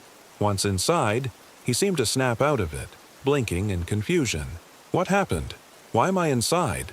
I was just taking pictures. He didn't remember standing among the trees, didn't remember the voices calling to him, but when he reviewed the photos on his camera, we saw them clearly. Pale figures standing between the aspens, always just at the edge of the frame. And in the last photo, Jake himself stood among them, his face blank and serene. That afternoon, Emma disappeared. We were all inside the RV, playing cards and trying to pretend everything was normal, when she suddenly stood and walked to the door.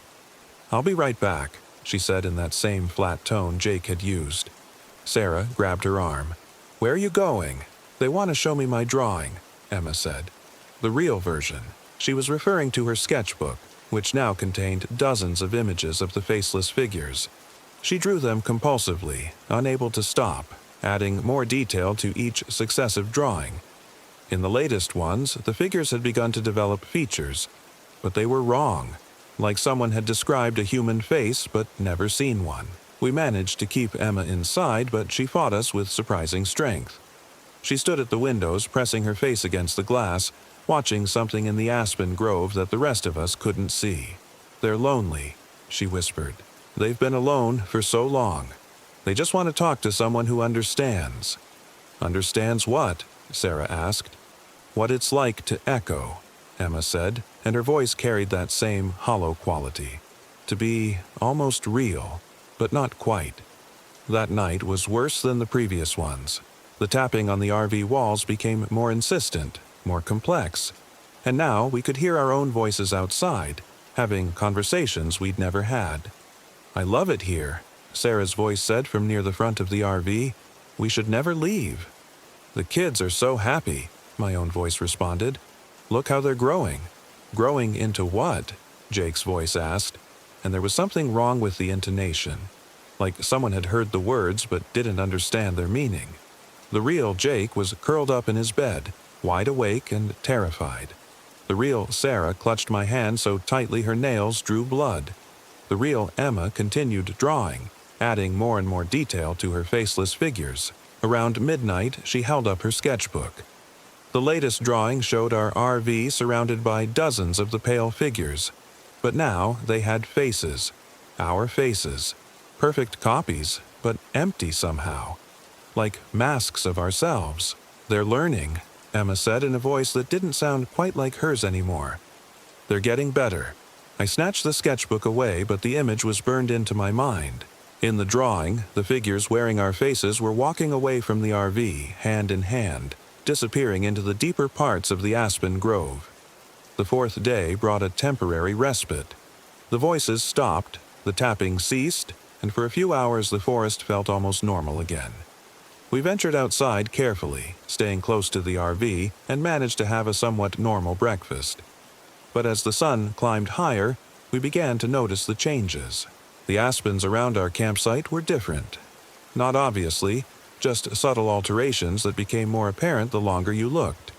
Some of the bark patterns had shifted, creating shapes that looked almost like faces. The spacing between trees had changed, forming pathways that definitely hadn't been there before. And the sounds were wrong.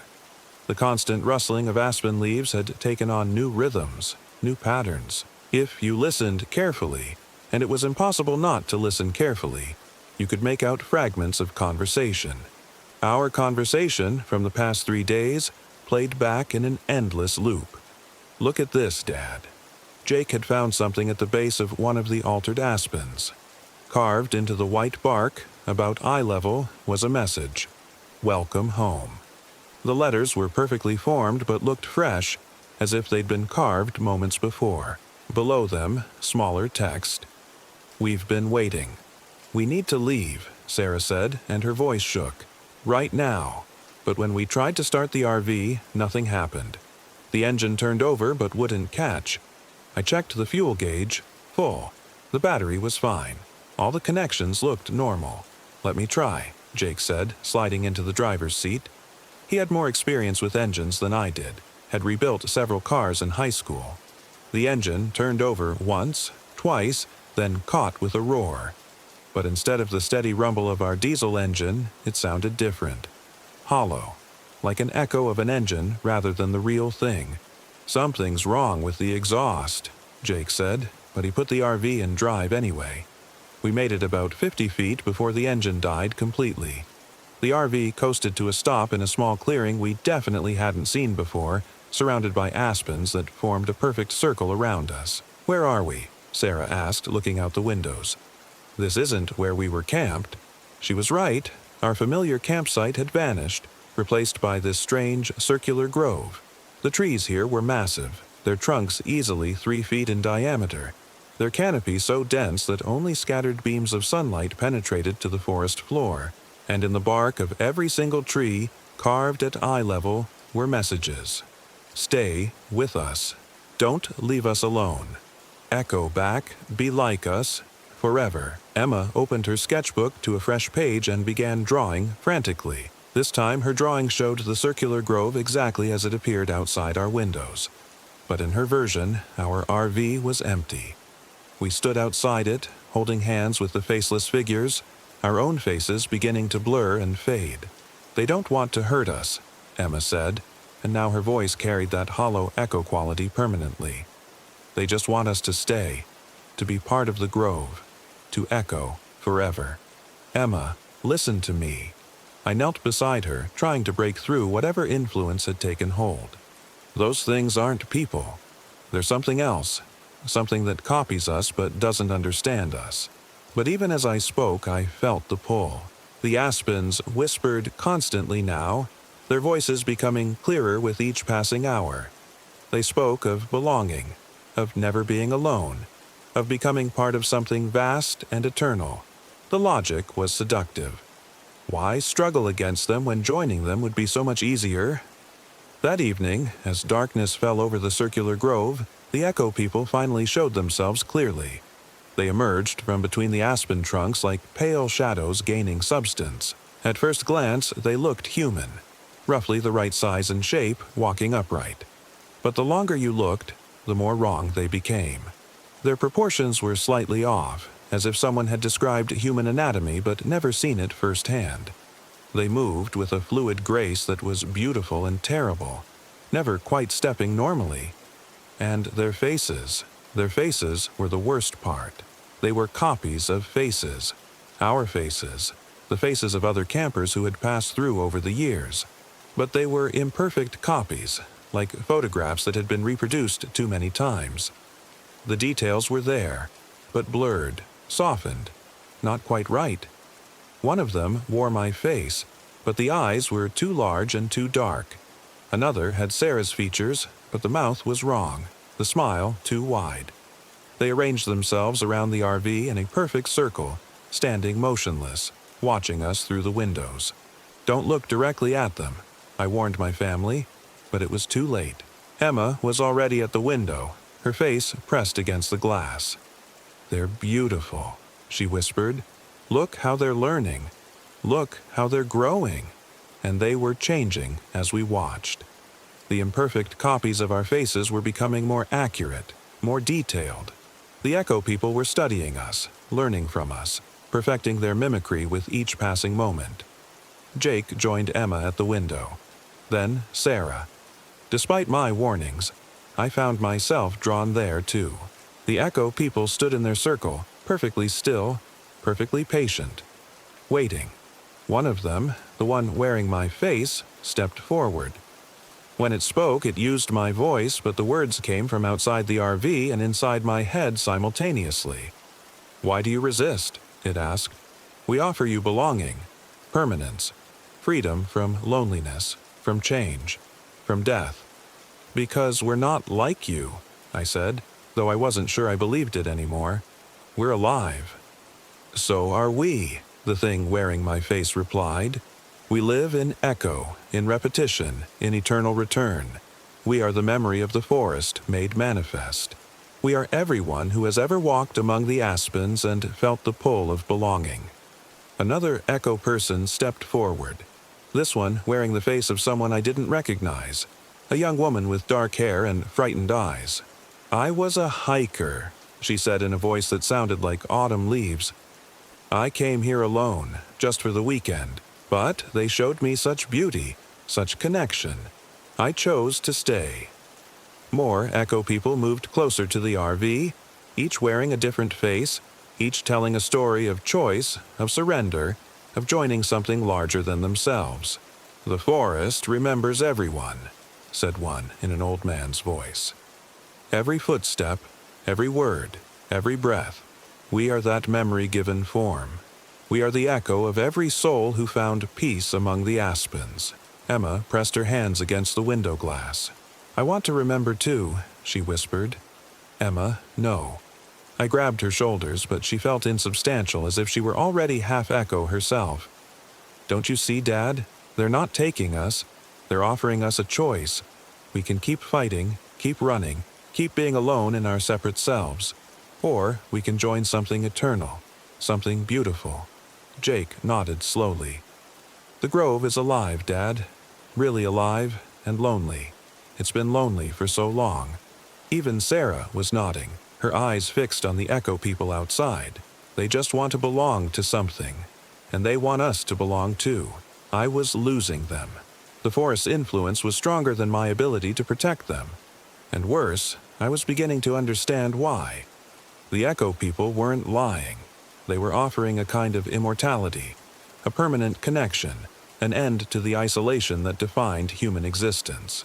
But at what cost? I looked out at the circle of Echo people and saw what Emma couldn't or wouldn't see. Yes, they wore human faces and spoke with human voices, but there was nothing behind their eyes. They were perfect copies with no original, echoes with no source sound. They weren't people who had chosen to stay. They were the forest's attempt to understand what people were, based on the memories and impressions left behind by visitors.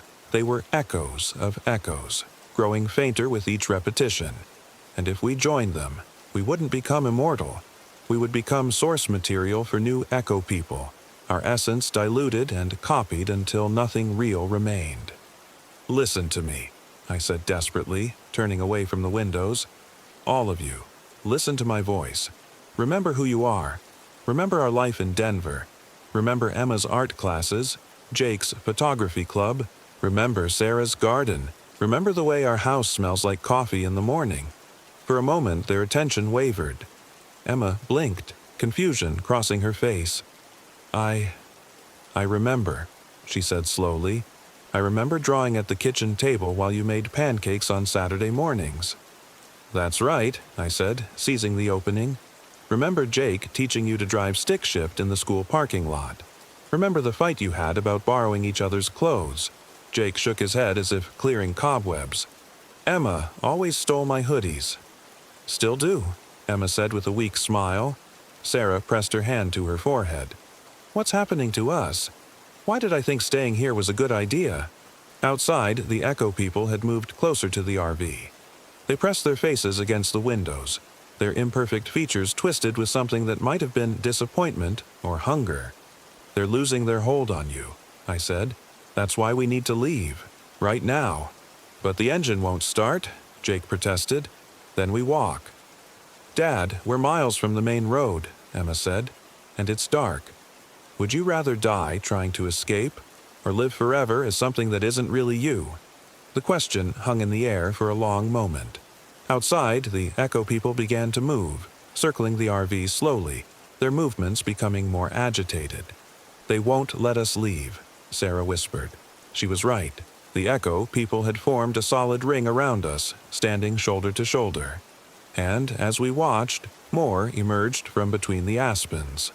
Dozens of them, all wearing faces of people who had visited the Grove over the years. But I noticed something else. They stayed carefully within the circle of massive aspens.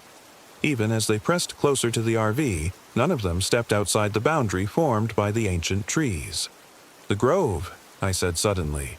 "They can't leave the Grove. They're bound to it somehow." I moved to the RV's driver area and tried the engine again. Nothing, but I noticed the keys were missing from the ignition. "Did anyone take the keys?" I asked. My family shook their heads. The keys had simply vanished. I searched every pocket, every compartment, every possible hiding place in the RV. No keys. It was as if they had never existed. Outside, the Echo people continued their slow circle. Occasionally, one would tap on the walls or windows with pale fingers. The sound was hypnotic, almost musical.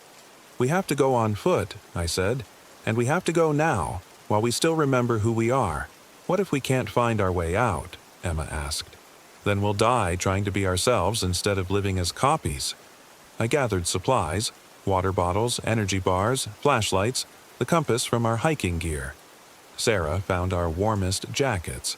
Jake grabbed his camera and Emma clutched her sketchbook. "When I open the door," I said, "we run straight through their circle and don't stop until we're outside the grove.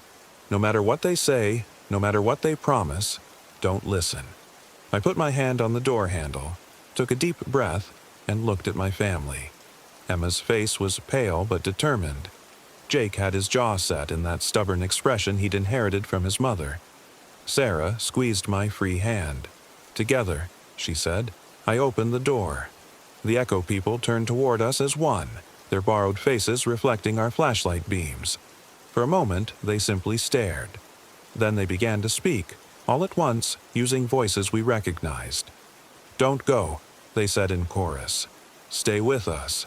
Be with us. Echo with us forever." But their words had lost their hypnotic power. In the open air, away from the confines of the RV, I could hear the hollowness beneath their voices. They were recordings, not real speech, memories of words without understanding. We ran. The Echo people tried to block our path, but they moved strangely in their attempt to stop us. Too fluid, too graceful, like they were underwater. We crashed through their line and sprinted toward the edge of the circular grove. Behind us, they called out in our own voices, "Michael, come back. Sarah, don't leave us. Emma, we love you. Jake, you belong here." But the voices grew fainter as we reached the massive aspens that formed the grove's boundary. And when we passed between them, stepping outside the circle, the voices stopped entirely. We didn't stop running until our lungs burned and our legs gave out. When we finally collapsed, gasping, in a small clearing, I turned back toward the grove. It was gone. Where the circular ring of giant aspens had stood, there was only normal forest. Regular-sized trees, scattered randomly with no pattern or purpose. If not for the compass in my hand and the terror still pounding in my heart, I might have thought we'd imagined the entire thing. "Where is it?" Emma whispered. "I don't know," I admitted. "Maybe it was never really there. Maybe it only exists for people who are caught by it." We found the main road just before dawn, exhausted and traumatized, but alive. A passing ranger gave us a ride to the nearest town where we caught a bus back to Denver. The RV was never found. According to the Forest Service, there was no record of our camping permit, no evidence we'd ever been there. Our camping gear, our clothes, our personal belongings, all of it had vanished as completely as the circular grove. But Emma's sketchbook had survived. The drawings were all there, page after page of faceless figures and impossible groves. Proof that what we'd experienced was real, even if no one else would ever believe us. We moved out of Denver 2 months later, relocating to a small city on the plains where the horizon is wide and visible, and there are no forests for hundreds of miles. Emma stopped drawing for almost a year. Jake switched his major from photography to accounting. Sarah tore up her garden and planted only grass. And sometimes, late at night when the wind is blowing just right, we hear them calling. Not clearly, just at the edge of perception, like voices from a distant radio. Our own voices, calling to us from somewhere far away, promising connection, belonging, eternal peace in the echo. We don't answer. We've learned not to listen too hard. But Emma has started drawing again, and her latest sketch disturbs me. It shows our current house, surrounded by a grove of aspens that definitely aren't there in real life. In the drawing, pale figures stand among the trees, watching our windows, and their faces are getting clearer, more detailed, more accurate. Sometimes I wonder if we really escaped the grove, or if we just became a different kind of echo people. the ones who got away, but left enough of themselves behind to be remembered. The voices are getting stronger, and Emma's drawings are getting more detailed. I'm starting to think our escape was just the beginning of something else entirely. They warned us about the echo people, and we didn't listen. Now we're learning to echo back. Story 4. Sometimes I wonder if it followed me home from the Hualapai Mountains. I'm Marcus Reed, and I was 34 when I learned that some things in the woods aren't meant to be found. The RV had been sitting in my driveway for 3 months, a monument to failed promises and a marriage that ended with lawyers and bitter words. Sarah had wanted adventure, claimed I never took risks anymore. So I bought the damn thing, a 2019 Winnebago Vista that cost more than my first house.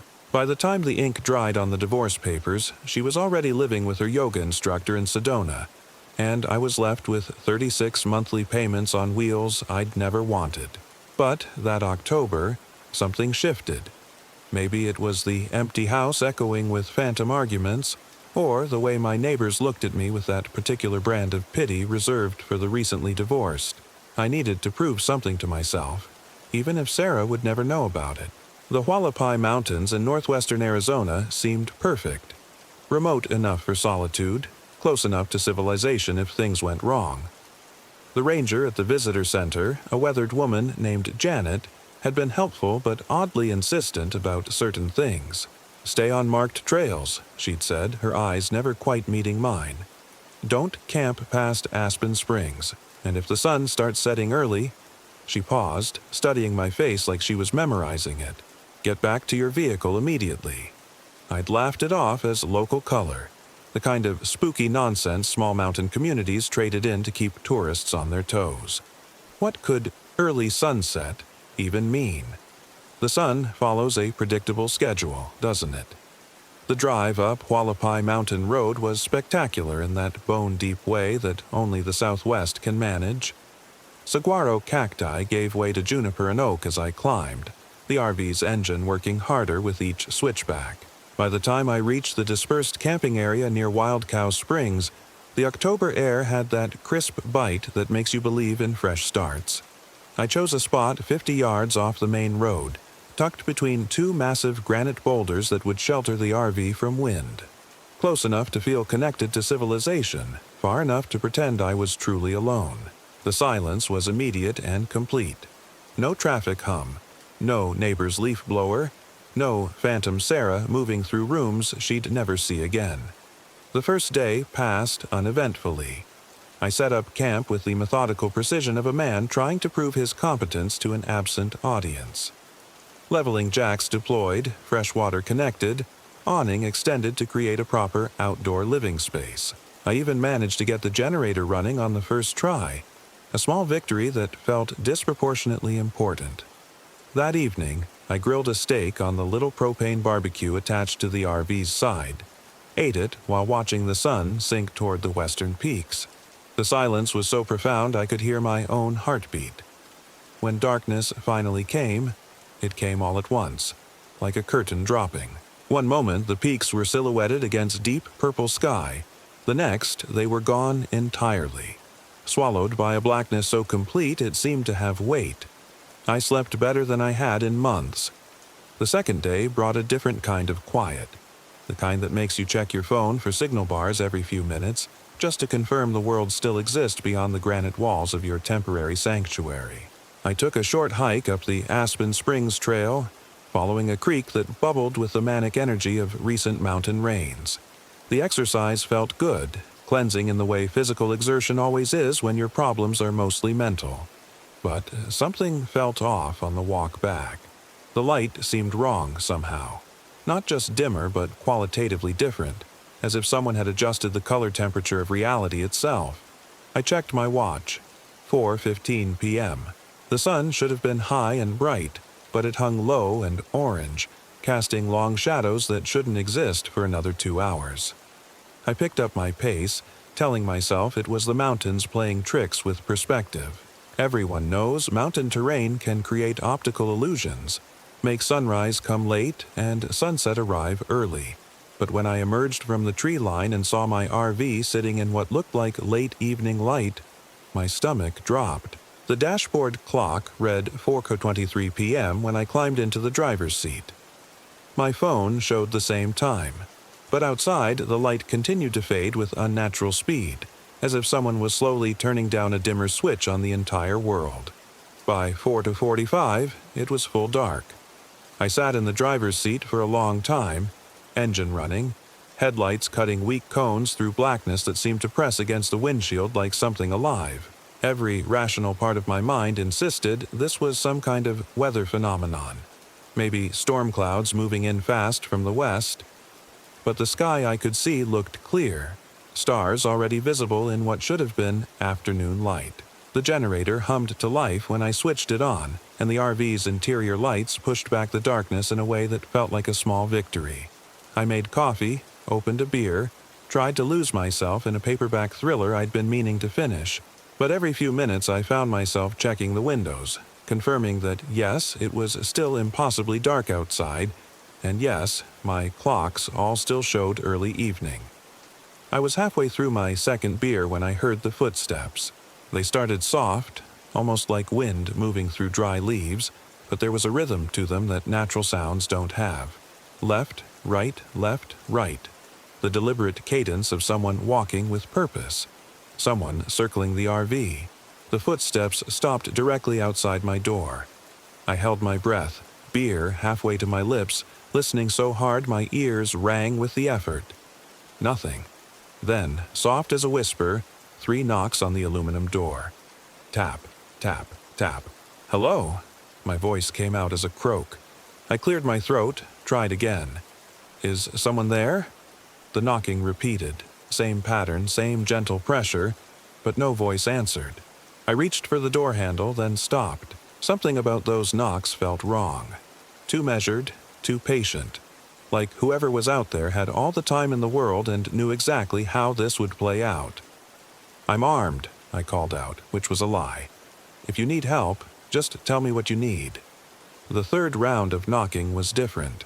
Still 3 taps, but harder now, more insistent. And underneath it, barely audible, I heard something else. A sound like fingernails dragging across metal.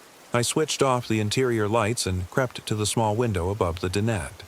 The RV had motion sensor security lights mounted on all 4 corners, but they weren't coming on. I pressed my face to the glass, cupping my hands around my eyes to block reflections. Nothing. Just darkness so complete it seemed solid. The footsteps resumed, continuing their circuit around the RV. I counted them. 64 steps to complete 1 full loop. Then the pattern repeated. And again. I don't know how long I sat there, listening to those methodical footsteps circling my temporary home like a predator marking territory. It could have been minutes or hours. Time felt elastic in that unnatural darkness, stretching and compressing in ways that made my head ache. When the footsteps finally stopped, the silence that followed was worse than the sound had been. I must have dozed off in the chair because I woke to gray dawn light filtering through the windows and a crick in my neck that felt like punishment for my middle-aged choices. The coffee maker was still gurgling, filling the RV with the rich scent of a morning that felt like salvation. Outside, the world looked normal again. Sunlight slanted through pine branches in the golden way that makes photographers weep with joy. Birds called to each other with mundane cheerfulness. The whole episode felt like a particularly vivid dream, the kind that leaves you unsettled for hours after waking. But when I opened the door to let in fresh air, I saw the prints. They circled the RV in a perfect ring, maybe 8 feet out from the walls. Human footprints, but wrong somehow. Too long, too narrow, with what looked like claw marks at the ends where toes should be. The depth was wrong too, pressed deep into dirt that should have been hard-packed, as if whatever made them weighed far more than physics suggested. I stood in the doorway, coffee cooling in my hands, staring at those prints and trying to construct a rational explanation. Maybe a bear. They could rear up and walk short distances, leaving prints that might look humanoid from a distance. But bears had paws, not feet. and bears didn't knock on doors with the patience of a door-to-door salesman. The prints were already fading as I watched, the edges blurring as if the earth itself was trying to forget they'd ever existed. By the time I went back inside for my camera, they were gone entirely, leaving only smooth dirt and the beginning of doubt about what I'd actually seen. I spent the day hiking again, this time pushing farther up the mountain than I'd planned. The physical exertion helped clear my head, and the October sunlight felt like a personal apology from the universe for the previous night's strangeness. I ate lunch on a granite outcropping with a view that stretched 50 miles in every direction. Nothing but mountain ridges and desert valleys rolling away toward horizons that seemed impossibly distant. But as afternoon wore toward evening, I found myself checking my watch obsessively. 3:30 p.m. Still plenty of light. 3:45 p.m. Sun high and bright. 4 p.m. Shadows starting to lengthen, but normally so. At 4:10 p.m., the light began to die. It wasn't gradual this time. One moment I was standing in full afternoon sunshine. The next I was watching darkness flow down the mountainsides like spilled ink. The sun didn't set. It simply vanished, as if someone had reached up and switched it off. I ran. The trail back to camp that had taken me 20 minutes to climb became a nightmare obstacle course in the sudden darkness. Roots reached up to snag my boots. Branches whipped at my face with malicious precision. I stumbled and fell twice, the second time hard enough to split my lip and fill my mouth with the copper taste of blood, but I could hear them behind me. The footsteps, dozens of them now, keeping pace with my panicked flight through trees that creaked and whispered in wind I couldn't feel.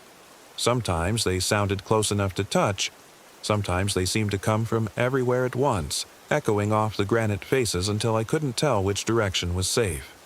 The RV's security lights finally came on when I burst into the clearing, motion sensors triggered by my desperate sprint across the campsite. But the illumination only made things worse. Just at the edge of the light I could see them, shapes that might have been human if you didn't look too closely, standing absolutely still among the trees like mannequins positioned by a madman.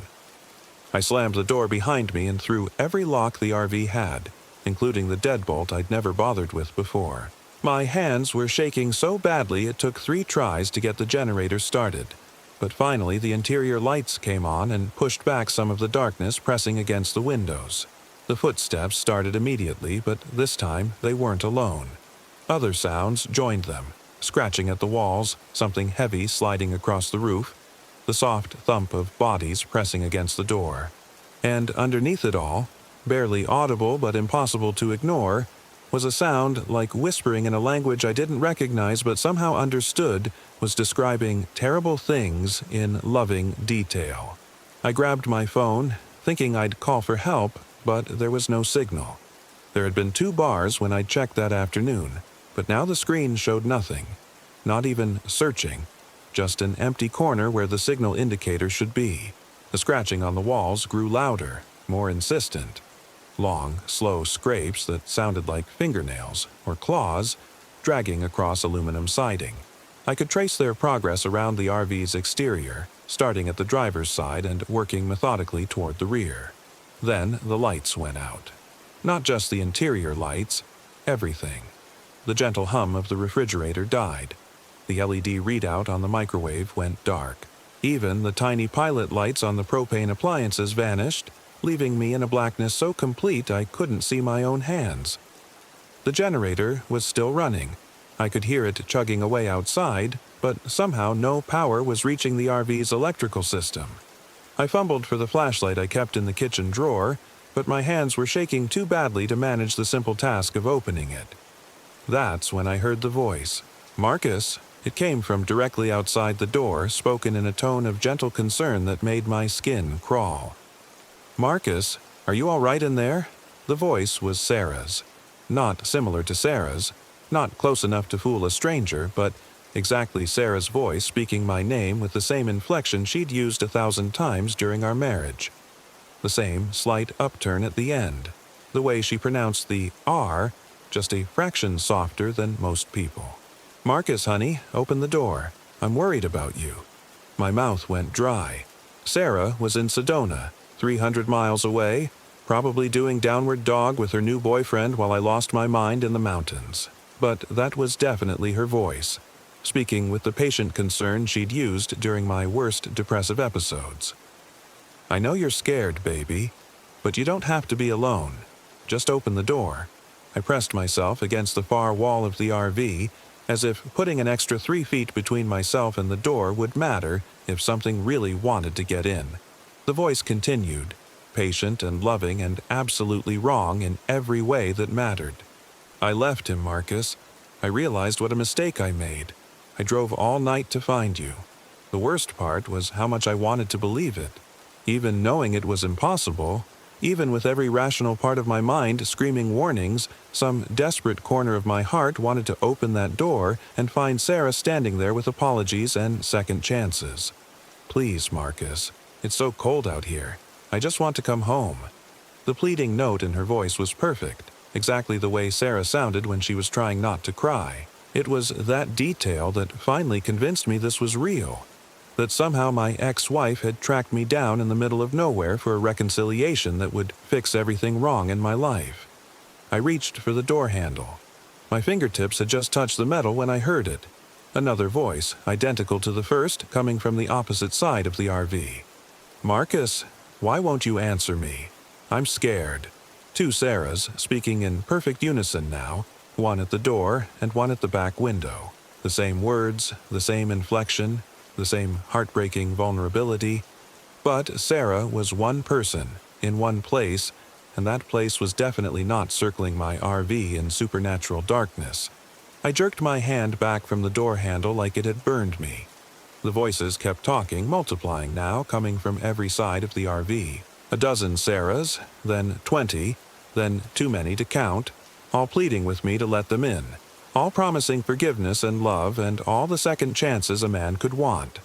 The sound built to a crescendo that should have been deafening, but instead felt muffled, as if the darkness itself was absorbing some of the noise. Then, abruptly, silence. I waited, barely breathing, for what felt like hours. Finally, I managed to find my flashlight and get it working. The thin beam revealed the RV's interior exactly as I'd left it. Coffee cup on the table, book face down on the couch, everything normal except for the crushing weight of wrongness that pressed down like a physical force. Dawn was still hours away, but I couldn't stay inside any longer. The walls felt like they were closing in, and every shadow the flashlight created seemed to hide something watching me with patient hunger. I needed to see outside, needed to confirm that whatever had been circling the RV was gone. I eased the door open just wide enough to shine my flashlight out. The beam revealed empty dirt, scattered pine needles, nothing that shouldn't be there. But the silence was wrong. Too complete, too heavy. Even in the deepest wilderness there should be some sound. Wind in the trees, insects, the distant call of a night bird. This was the silence of a held breath, of a predator waiting for exactly the right moment to strike. I stepped outside. The flashlight beam seemed weaker out here, as if the darkness was actively working to absorb its light. I could see maybe 10 feet in any direction before the shadows swallowed everything. But I could feel them out there, just beyond the light's reach, watching with the patience of something that had existed long before humans learned to make fire. I know you're there, I called out, surprised by how steady my voice sounded. What do you want? The response came from everywhere at once. Not Sarah's voice this time, but something older and infinitely more patient. It didn't speak in words, but somehow communicated directly with the primitive part of my brain that still remembered when humans were prey animals huddling around fires while much worse things moved in the darkness beyond. We want you to choose. The thought appeared fully formed in my mind, not heard but simply known, the way you know your own name. And with it came understanding. These things, whatever they were, couldn't simply take what they wanted. Some cosmic rule required consent, required the prey to walk willingly into the trap, stay and become one of us, or leave and spend the rest of your life wondering if we followed you home. I looked back at the RV, its familiar bulk suddenly seeming like sanctuary and prison combined. I could get inside, lock the doors, wait for real dawn to come and burn away whatever was happening here. drive back to Phoenix and my empty house and my 40-hour work weeks, pretend this was all a stress-induced hallucination brought on by too much change too fast. But I'd always wonder. Every unexpected shadow, every noise in the night, every time darkness came earlier than expected, I'd wonder if they had kept their promise and followed me home.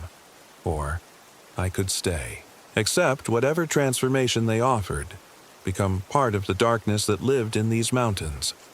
Never have to worry about divorce papers or house payments or the crushing weight of ordinary human failure ever again.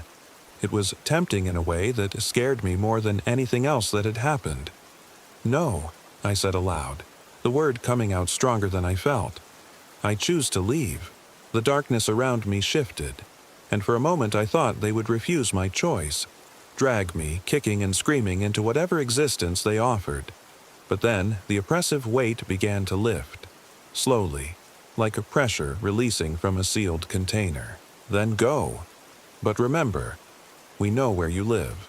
I didn't wait to see if they meant it literally. I threw my gear into the RV with the desperate efficiency of a man fleeing a house fire, leveling jacks retracted and awning rolled up in record time. The generator started on the first try, and the electrical system came back online as if it had never failed. By the time I had the RV in gear and moving, real dawn was breaking over the eastern peaks. Not the gradual brightening of normal sunrise, but a sudden flood of light that sent the unnatural darkness streaming away like spilled water. I drove straight through to Phoenix, stopping only for gas and bathroom breaks, checking my mirrors obsessively for signs of pursuit that never came. But even in broad daylight, surrounded by traffic and strip malls and all the mundane evidence of human civilization, I couldn't shake the feeling that something was watching from just outside my peripheral vision. That was 6 months ago. I sold the RV the week after I got home. Took a massive loss on it, but I didn't care. Some things aren't worth the monthly payments. But they kept their promise. Every sunset comes too early now, at least for me. I'll be sitting at my desk at work, and suddenly the light outside my window will have that wrong quality, that orange tint that shouldn't exist at 3 in the afternoon. My coworkers don't seem to notice. They go about their business while I watch shadows grow long and dark in what should be bright sunlight. And sometimes, late at night when I'm alone in my house, I hear footsteps circling just outside the walls. 64 steps to complete the circuit, then silence that lasts just long enough to let me hope it's over before they start again. The knocking hasn't started yet. But I know it's coming. They're patient, these things from the mountains. They have all the time in the world. And every day the darkness comes a little earlier than it did the day before. Story 5. They warned us. Locals always do. But we laughed. My name's Michael Williams. I had just turned 34 when we arrived at the Sawtooth Mountains in Idaho. And it was the worst mistake of our lives. The bite mark on my forearm still throbs as I write this 3 months later. The doctors say it's psychosomatic, that there's nothing there anymore. But they're wrong. I can feel it spreading, changing me from the inside out. Sarah says I'm different now, that I sleep too deeply and wake up with dirt under my fingernails. She's right, but she doesn't understand. None of them do. It started as a simple RV trip. 4 couples, old college friends reuniting for the first time in years.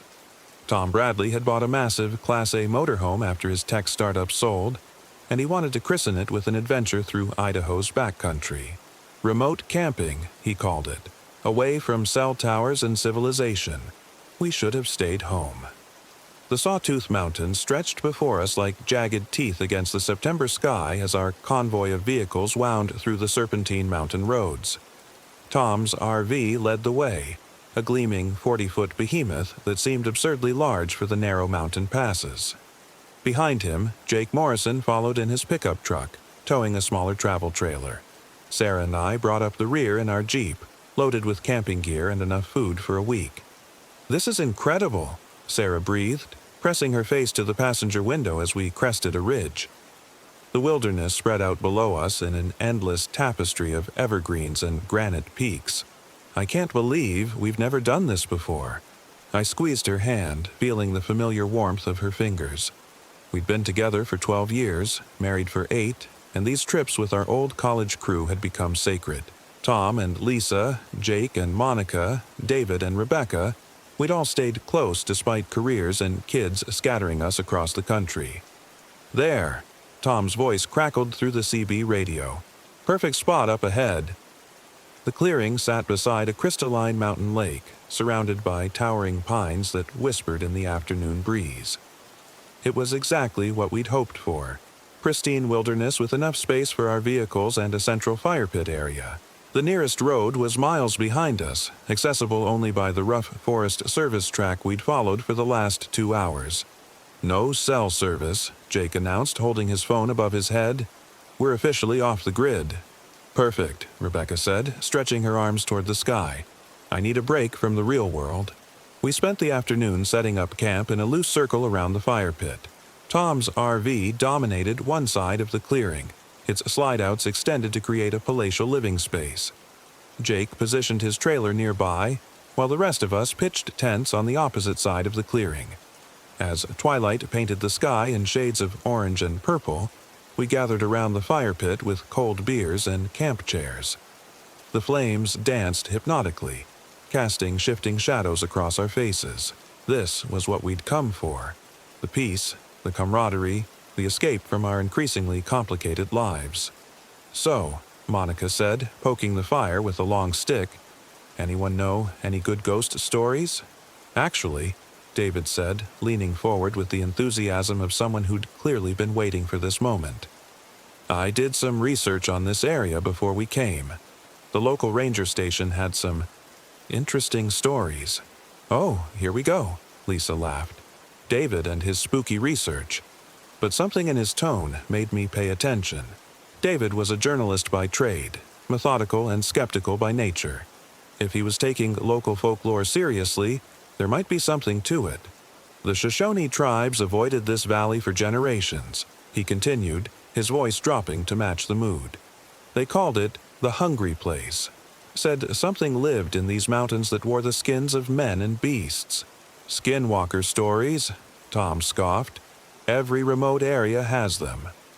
Maybe, David said. But there have been incidents, recent ones. In the last 5 years, 7 hikers have gone missing in this region. 3 were found days later, miles from where they disappeared, with no memory of what happened. The others, he shrugged, never found. The fire popped, sending sparks spiraling into the darkness, and we all jumped slightly. What about the ones who were found? Sarah asked, despite herself. That's the weird part, David said. They all reported the same thing, being bitten by something in the woods. But when the rangers examined them, there were no bite marks, no wounds at all.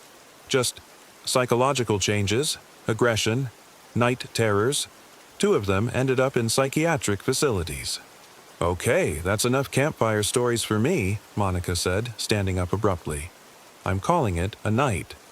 The gathering began to break up, people drifting back to their respective accommodations. Sarah and I were among the last to leave the fire, the flames now reduced to glowing embers. Think there's anything to those stories? She asked as we walked back to our tent. I shrugged, though something about David's research had unsettled me more than I cared to admit. Probably just wilderness psychology. People get lost, panic. Their minds fill in the blanks with whatever local folklore they've heard. But as we settled into our sleeping bags, I found myself listening to the night sounds with heightened attention. The rustle of wind through pine needles, the distant call of an owl, the soft lap of water against the lake shore, and, underneath it all, something else. A sound I couldn't quite identify, like breathing, but too rhythmic, too deliberate. I was about to mention it to Sarah when exhaustion finally claimed me, pulling me down into uneasy dreams. I woke to Sarah shaking my shoulder, her face pale in the pre-dawn light filtering through our tent. "Mike," she whispered urgently, "something's wrong with Jake." Outside, our friends had gathered in a loose circle near Jake's trailer. He stood in the center, swaying slightly, his eyes unfocused and glassy. His shirt was torn, and dark stains that looked like blood covered his arms and chest. "Jake," Tom approached cautiously. "Buddy, what happened?" Jake's head turned toward the sound, but his movements were jerky, unnatural. When he opened his mouth to speak, his voice was a harsh rasp I barely recognized. I went for a walk, he said slowly. Couldn't sleep. Heard something calling from the woods. Monica stepped forward, her face etched with worry. You're hurt. We need to clean those wounds. No wounds, Jake said, and there was something wrong with his smile. Too wide, showing too many teeth. Just changed. I moved closer and saw that Monica was right to be confused. Despite the blood staining his clothes, there were no visible injuries on Jake's exposed skin. The blood seemed to have appeared from nowhere. Jake, you're scaring us, Rebecca said. Maybe you should sit down. I feel fine, he insisted, but there was something hollow in his voice. Better than fine. Stronger. Like I can finally see things clearly. David pulled out his phone and activated the flashlight app, shining it toward Jake's face. In the harsh LED light, something glinted in Jake's eyes, a reflective quality that didn't belong in human pupils. We should get him to a doctor, I said. Load up the RV and head back to town. No. Jake's voice cut through the morning air like a blade. We're staying. This place, it's important now. I can feel it calling. The way he said calling sent ice through my veins. It was the same word David had used in his story about the missing hikers. Jake, you're not thinking clearly, Tom said, his voice taking on the patient tone he used in business negotiations. Something happened to you out there. We need to get you checked out. Jake's laugh was like the sound of breaking glass. Nothing happened to me, Tom. Something happened for me. I can see now what this place really is, what it wants. He turned in a slow circle, his arms spread wide, addressing all of us. It's been waiting so long for the right group, the right combination. We're going to help it spread. Spread? Sarah whispered. Before Jake could answer, he suddenly doubled over, retching violently. But instead of vomit, thick black liquid poured from his mouth, steaming in the cool morning air. The smell was indescribable, like rotting meat mixed with sulfur and something else, something fundamentally wrong. Monica screamed and stumbled backward. The rest of us stood frozen, unable to process what we were seeing. When Jake straightened up, the black substance was gone, absorbed into the forest floor like it had never existed. His face was calm again, almost serene. It's starting, he said simply. That's when I noticed the bite mark on my forearm. It hadn't been there the night before. I was certain of that. But now, a perfect crescent of puncture wounds decorated my left arm, just below the elbow. The marks were fresh, still seeping blood, but I had no memory of being bitten. Sarah, I said, my voice strangely calm. Look at my arm. She gasped when she saw the bite marks, then immediately began examining her own arms and legs. I don't have anything, she said, relief evident in her voice. A quick survey of the group revealed that I wasn't alone. Rebecca had a similar bite mark on her shoulder. David's was on his ankle. Lisa found hers on her neck, just below her jawline. Only Tom, Sarah, and Monica remained unmarked. What the hell is happening here? Tom demanded, but his voice lacked its usual authority. For the first time since I'd known him, he seemed truly frightened. Jake was watching us with that unnatural smile, his head tilted at an angle that made my skin crawl. The sharing, he said. It's how it spreads, how it grows. How what spreads? I asked, though part of me already knew I didn't want the answer. The hunger, Jake said. It's been trapped here for so long, feeding on the occasional hiker, the lost camper. But it was never enough. It needed a way to spread beyond these mountains. David, despite the bite mark on his ankle, was still thinking like a journalist. The missing hikers, he said slowly. The ones who were found with no memory. They were carriers, weren't they? You sent them back to spread whatever this is. Jake's smile widened impossibly. Some of them fought it, ended up in hospitals, psychiatric wards. But others embraced the gift. They're out there now, in cities across the country, sharing what they learned. The bite mark on my arm was beginning to burn. A deep, throbbing pain that seemed to pulse in rhythm with my heartbeat. When I looked down at it, the wounds appeared to be healing at an impossible rate, the edges already beginning to close. "We need to leave," Sarah said, her voice tight with panic. "Right now." "I agree," Tom said.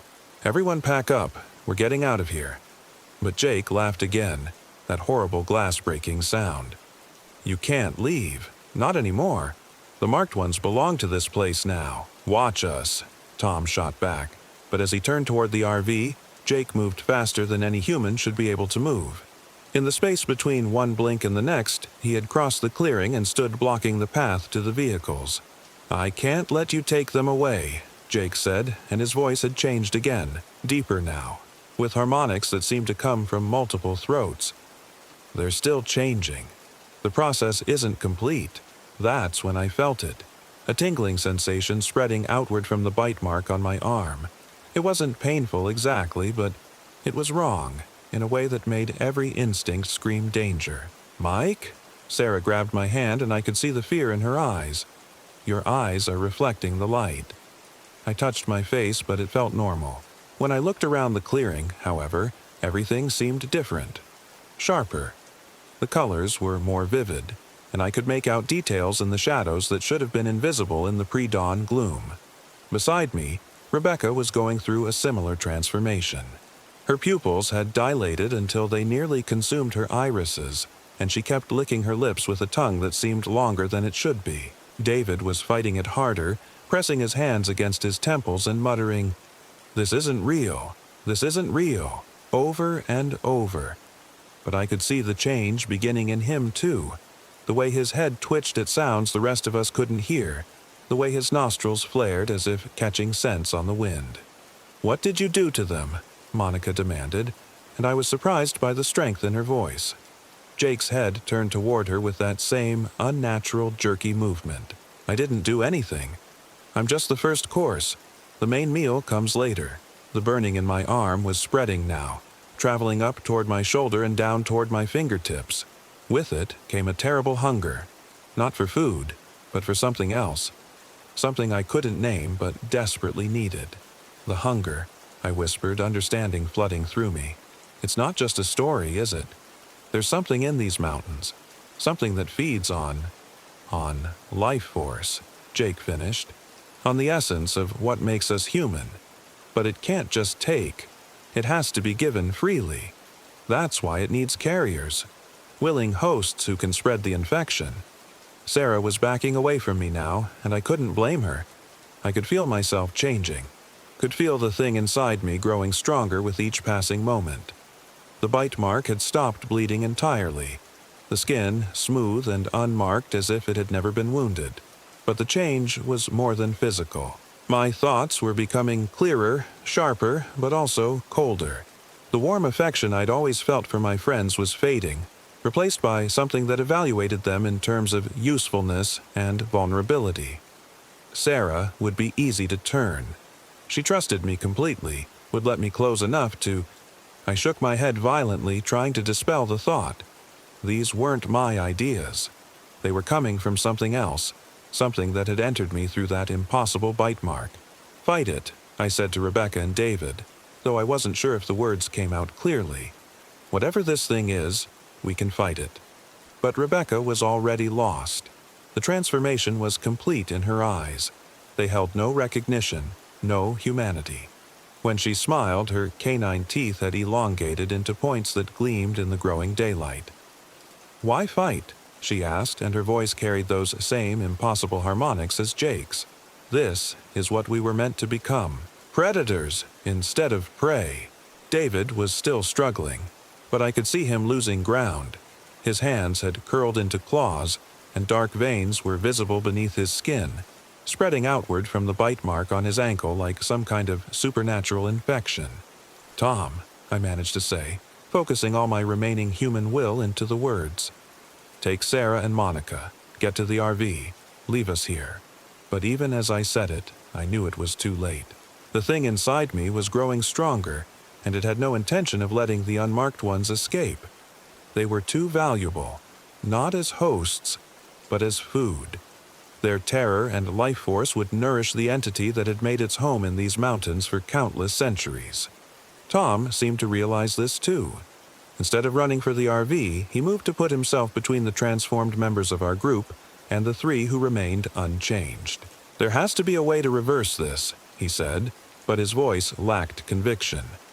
"No reversal," Jake said, his form beginning to shimmer and change. His skin was taking on a grayish hue, and his limbs were elongating in ways that defied human anatomy. Only completion. The hunger was overwhelming now, drowning out my human thoughts with its intensity. I could smell the life force radiating from Sarah, could almost taste the fear in her blood. All I had to do was reach out and...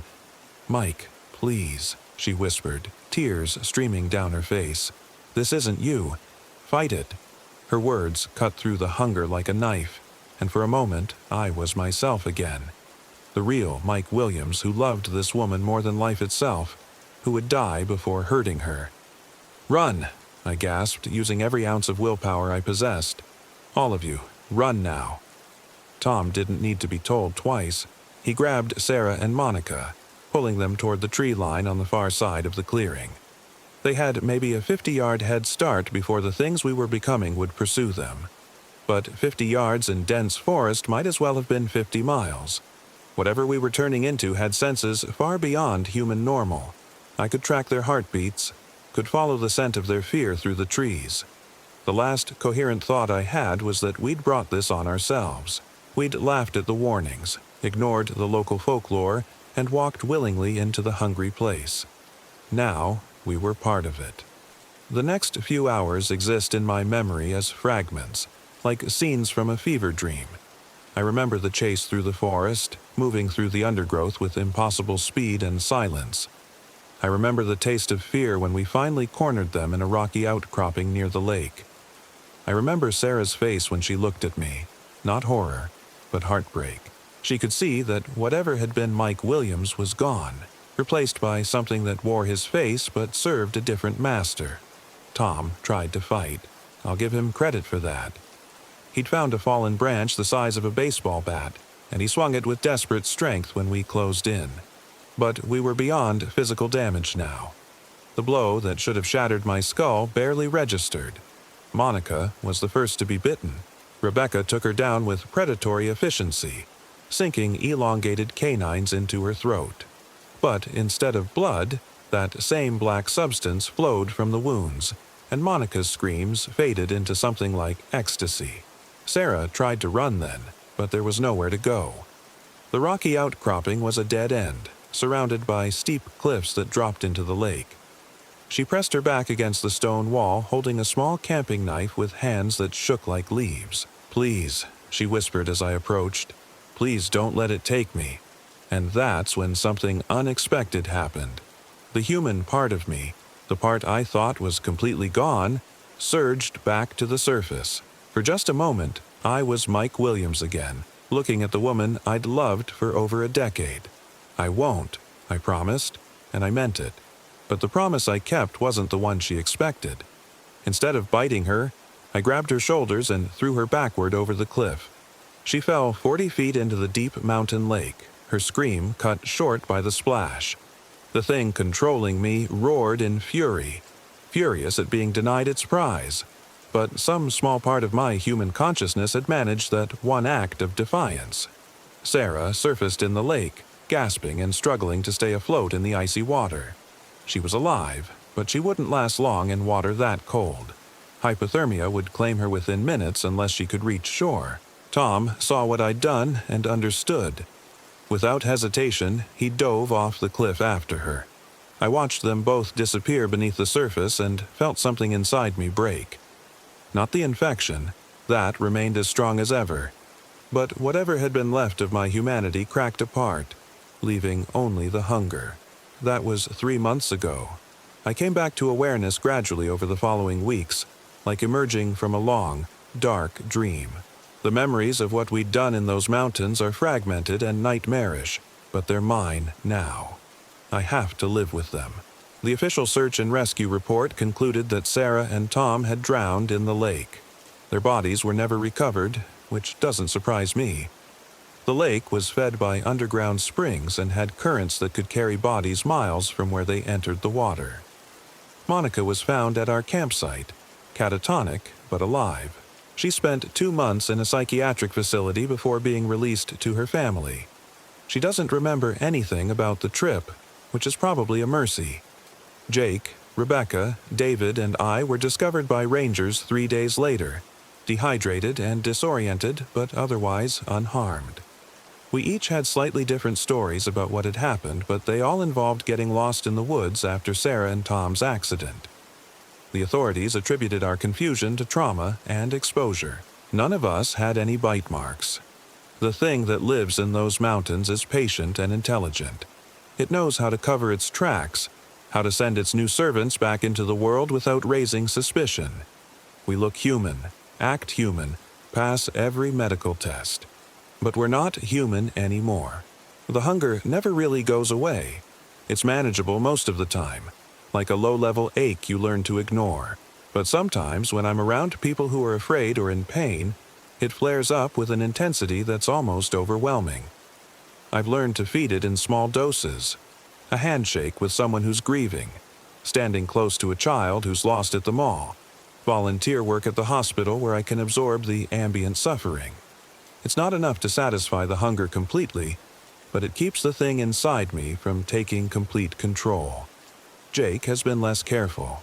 He moved to Portland after we got back, and there have been reports in the local news of people going missing near the hiking trails where he volunteers as a guide. They're found days later with no memory of what happened to them, but with new bite marks that heal impossibly fast. The infection is spreading, just as the entity planned. I've tried to research the thing that lives in the Sawtooth Mountains, but information is scarce. The Shoshone stories David mentioned are real, but they're fragments, pieces of a larger picture that's been deliberately obscured. What I've been able to piece together suggests that the entity is old, possibly predating human civilization in North America. It's not malevolent in any human sense. It's simply following its nature, feeding and reproducing like any other organism. The fact that it destroys human lives in the process is as irrelevant to it as the fact that we destroy bacterial cultures when we take antibiotics. It's also intelligent in ways that go beyond human understanding. The method it uses to create new hosts, the bite marks that appear without the victim's knowledge, the gradual transformation that preserves the host's memories and personality, suggests a sophisticated understanding of human psychology and biology. Sometimes I wonder if Sarah survived. The water in that lake was lethally cold, and even if she made it to shore, she would have been miles from civilization with no supplies or shelter. But she was strong, stronger than any of us gave her credit for. If anyone could have survived those mountains, it would be her. I tell myself she made it out, that she's somewhere safe, starting a new life under a new identity, staying as far from wilderness areas as possible. It's probably a lie, but it's the only thing that keeps me sane. Because the alternative, that I killed the only person I ever truly loved in order to save her from becoming a monster like me, is too much to bear. The bite mark on my arm is completely gone now. Not even a scar to show where it had been. But I can still feel it sometimes, throbbing in rhythm with something that isn't my heart. It's connected to the entity in the mountains, a permanent link that lets it influence my thoughts and actions. I know it's only a matter of time before the thing decides I've served my purpose as a scout and calls me back to the Sawtooth Mountains. When that happens, I won't be able to resist. I'll pack my car and drive north, ready to feed the hunger that's been growing inside me for months. But until then, I write. I document everything I remember about our trip, about the transformation, about the nature of the entity we encountered. Maybe someday someone will find these pages and learn from our mistakes. If you're reading this, if you're planning a trip to remote wilderness areas, please listen to the locals when they warn you about certain places. Those stories exist for a reason. They're not just folklore. They're survival instructions passed down through generations. Don't camp alone in areas where people have gone missing. Don't ignore the feeling that something is watching you from the darkness. And if you wake up with bite marks you don't remember getting, get as far away from the wilderness as you can and never go back. Because once it has you, once you've been marked, it never really lets you go. The hunger is growing stronger as I write this. I can feel it gnawing at the edges of my consciousness, whispering promises of satisfaction if I just give in, just let it take control for a little while. I've been fighting it for 3 months, but I'm getting tired, and it's getting stronger. Soon, I think, I'll have to make a choice. I can try to fight it until it drives me insane, or I can embrace what I've become and accept my role as its servant. Or there's a third option, the one Sarah would have wanted me to choose. I've been carrying a small revolver since I returned from the mountains. Just a .38, nothing fancy, but it would be enough. 1 shot to the temple, and the infection dies with me. No more hunger, no more spreading the entity's influence. It would be the human thing to do. But as I sit here in the darkness of my apartment, feeling the bite mark that isn't there anymore pulse with alien life, I'm not sure how much humanity I have left. The mountains are calling. I can hear them in my dreams, in the spaces between heartbeats. They're telling me it's time to come home, and I'm starting to think they might be right. Found among the effects of Michael Williams following his disappearance in December 2024. Williams was reported missing by co-workers when he failed to appear for work for 3 consecutive days. His apartment showed no signs of struggle, but his computer was found running with this document open on the screen. His vehicle was discovered abandoned on a Forest Service road near Stanley, Idaho, approximately 15 miles from the Sawtooth National Recreation Area. Despite extensive search efforts, Williams has not been located. This document has been forwarded to the FBI's Behavioral Analysis Unit for review, along with similar accounts from Jacob Morrison, Rebecca Torres, and David Lopez, all of whom disappeared under similar circumstances in the weeks following Williams' disappearance.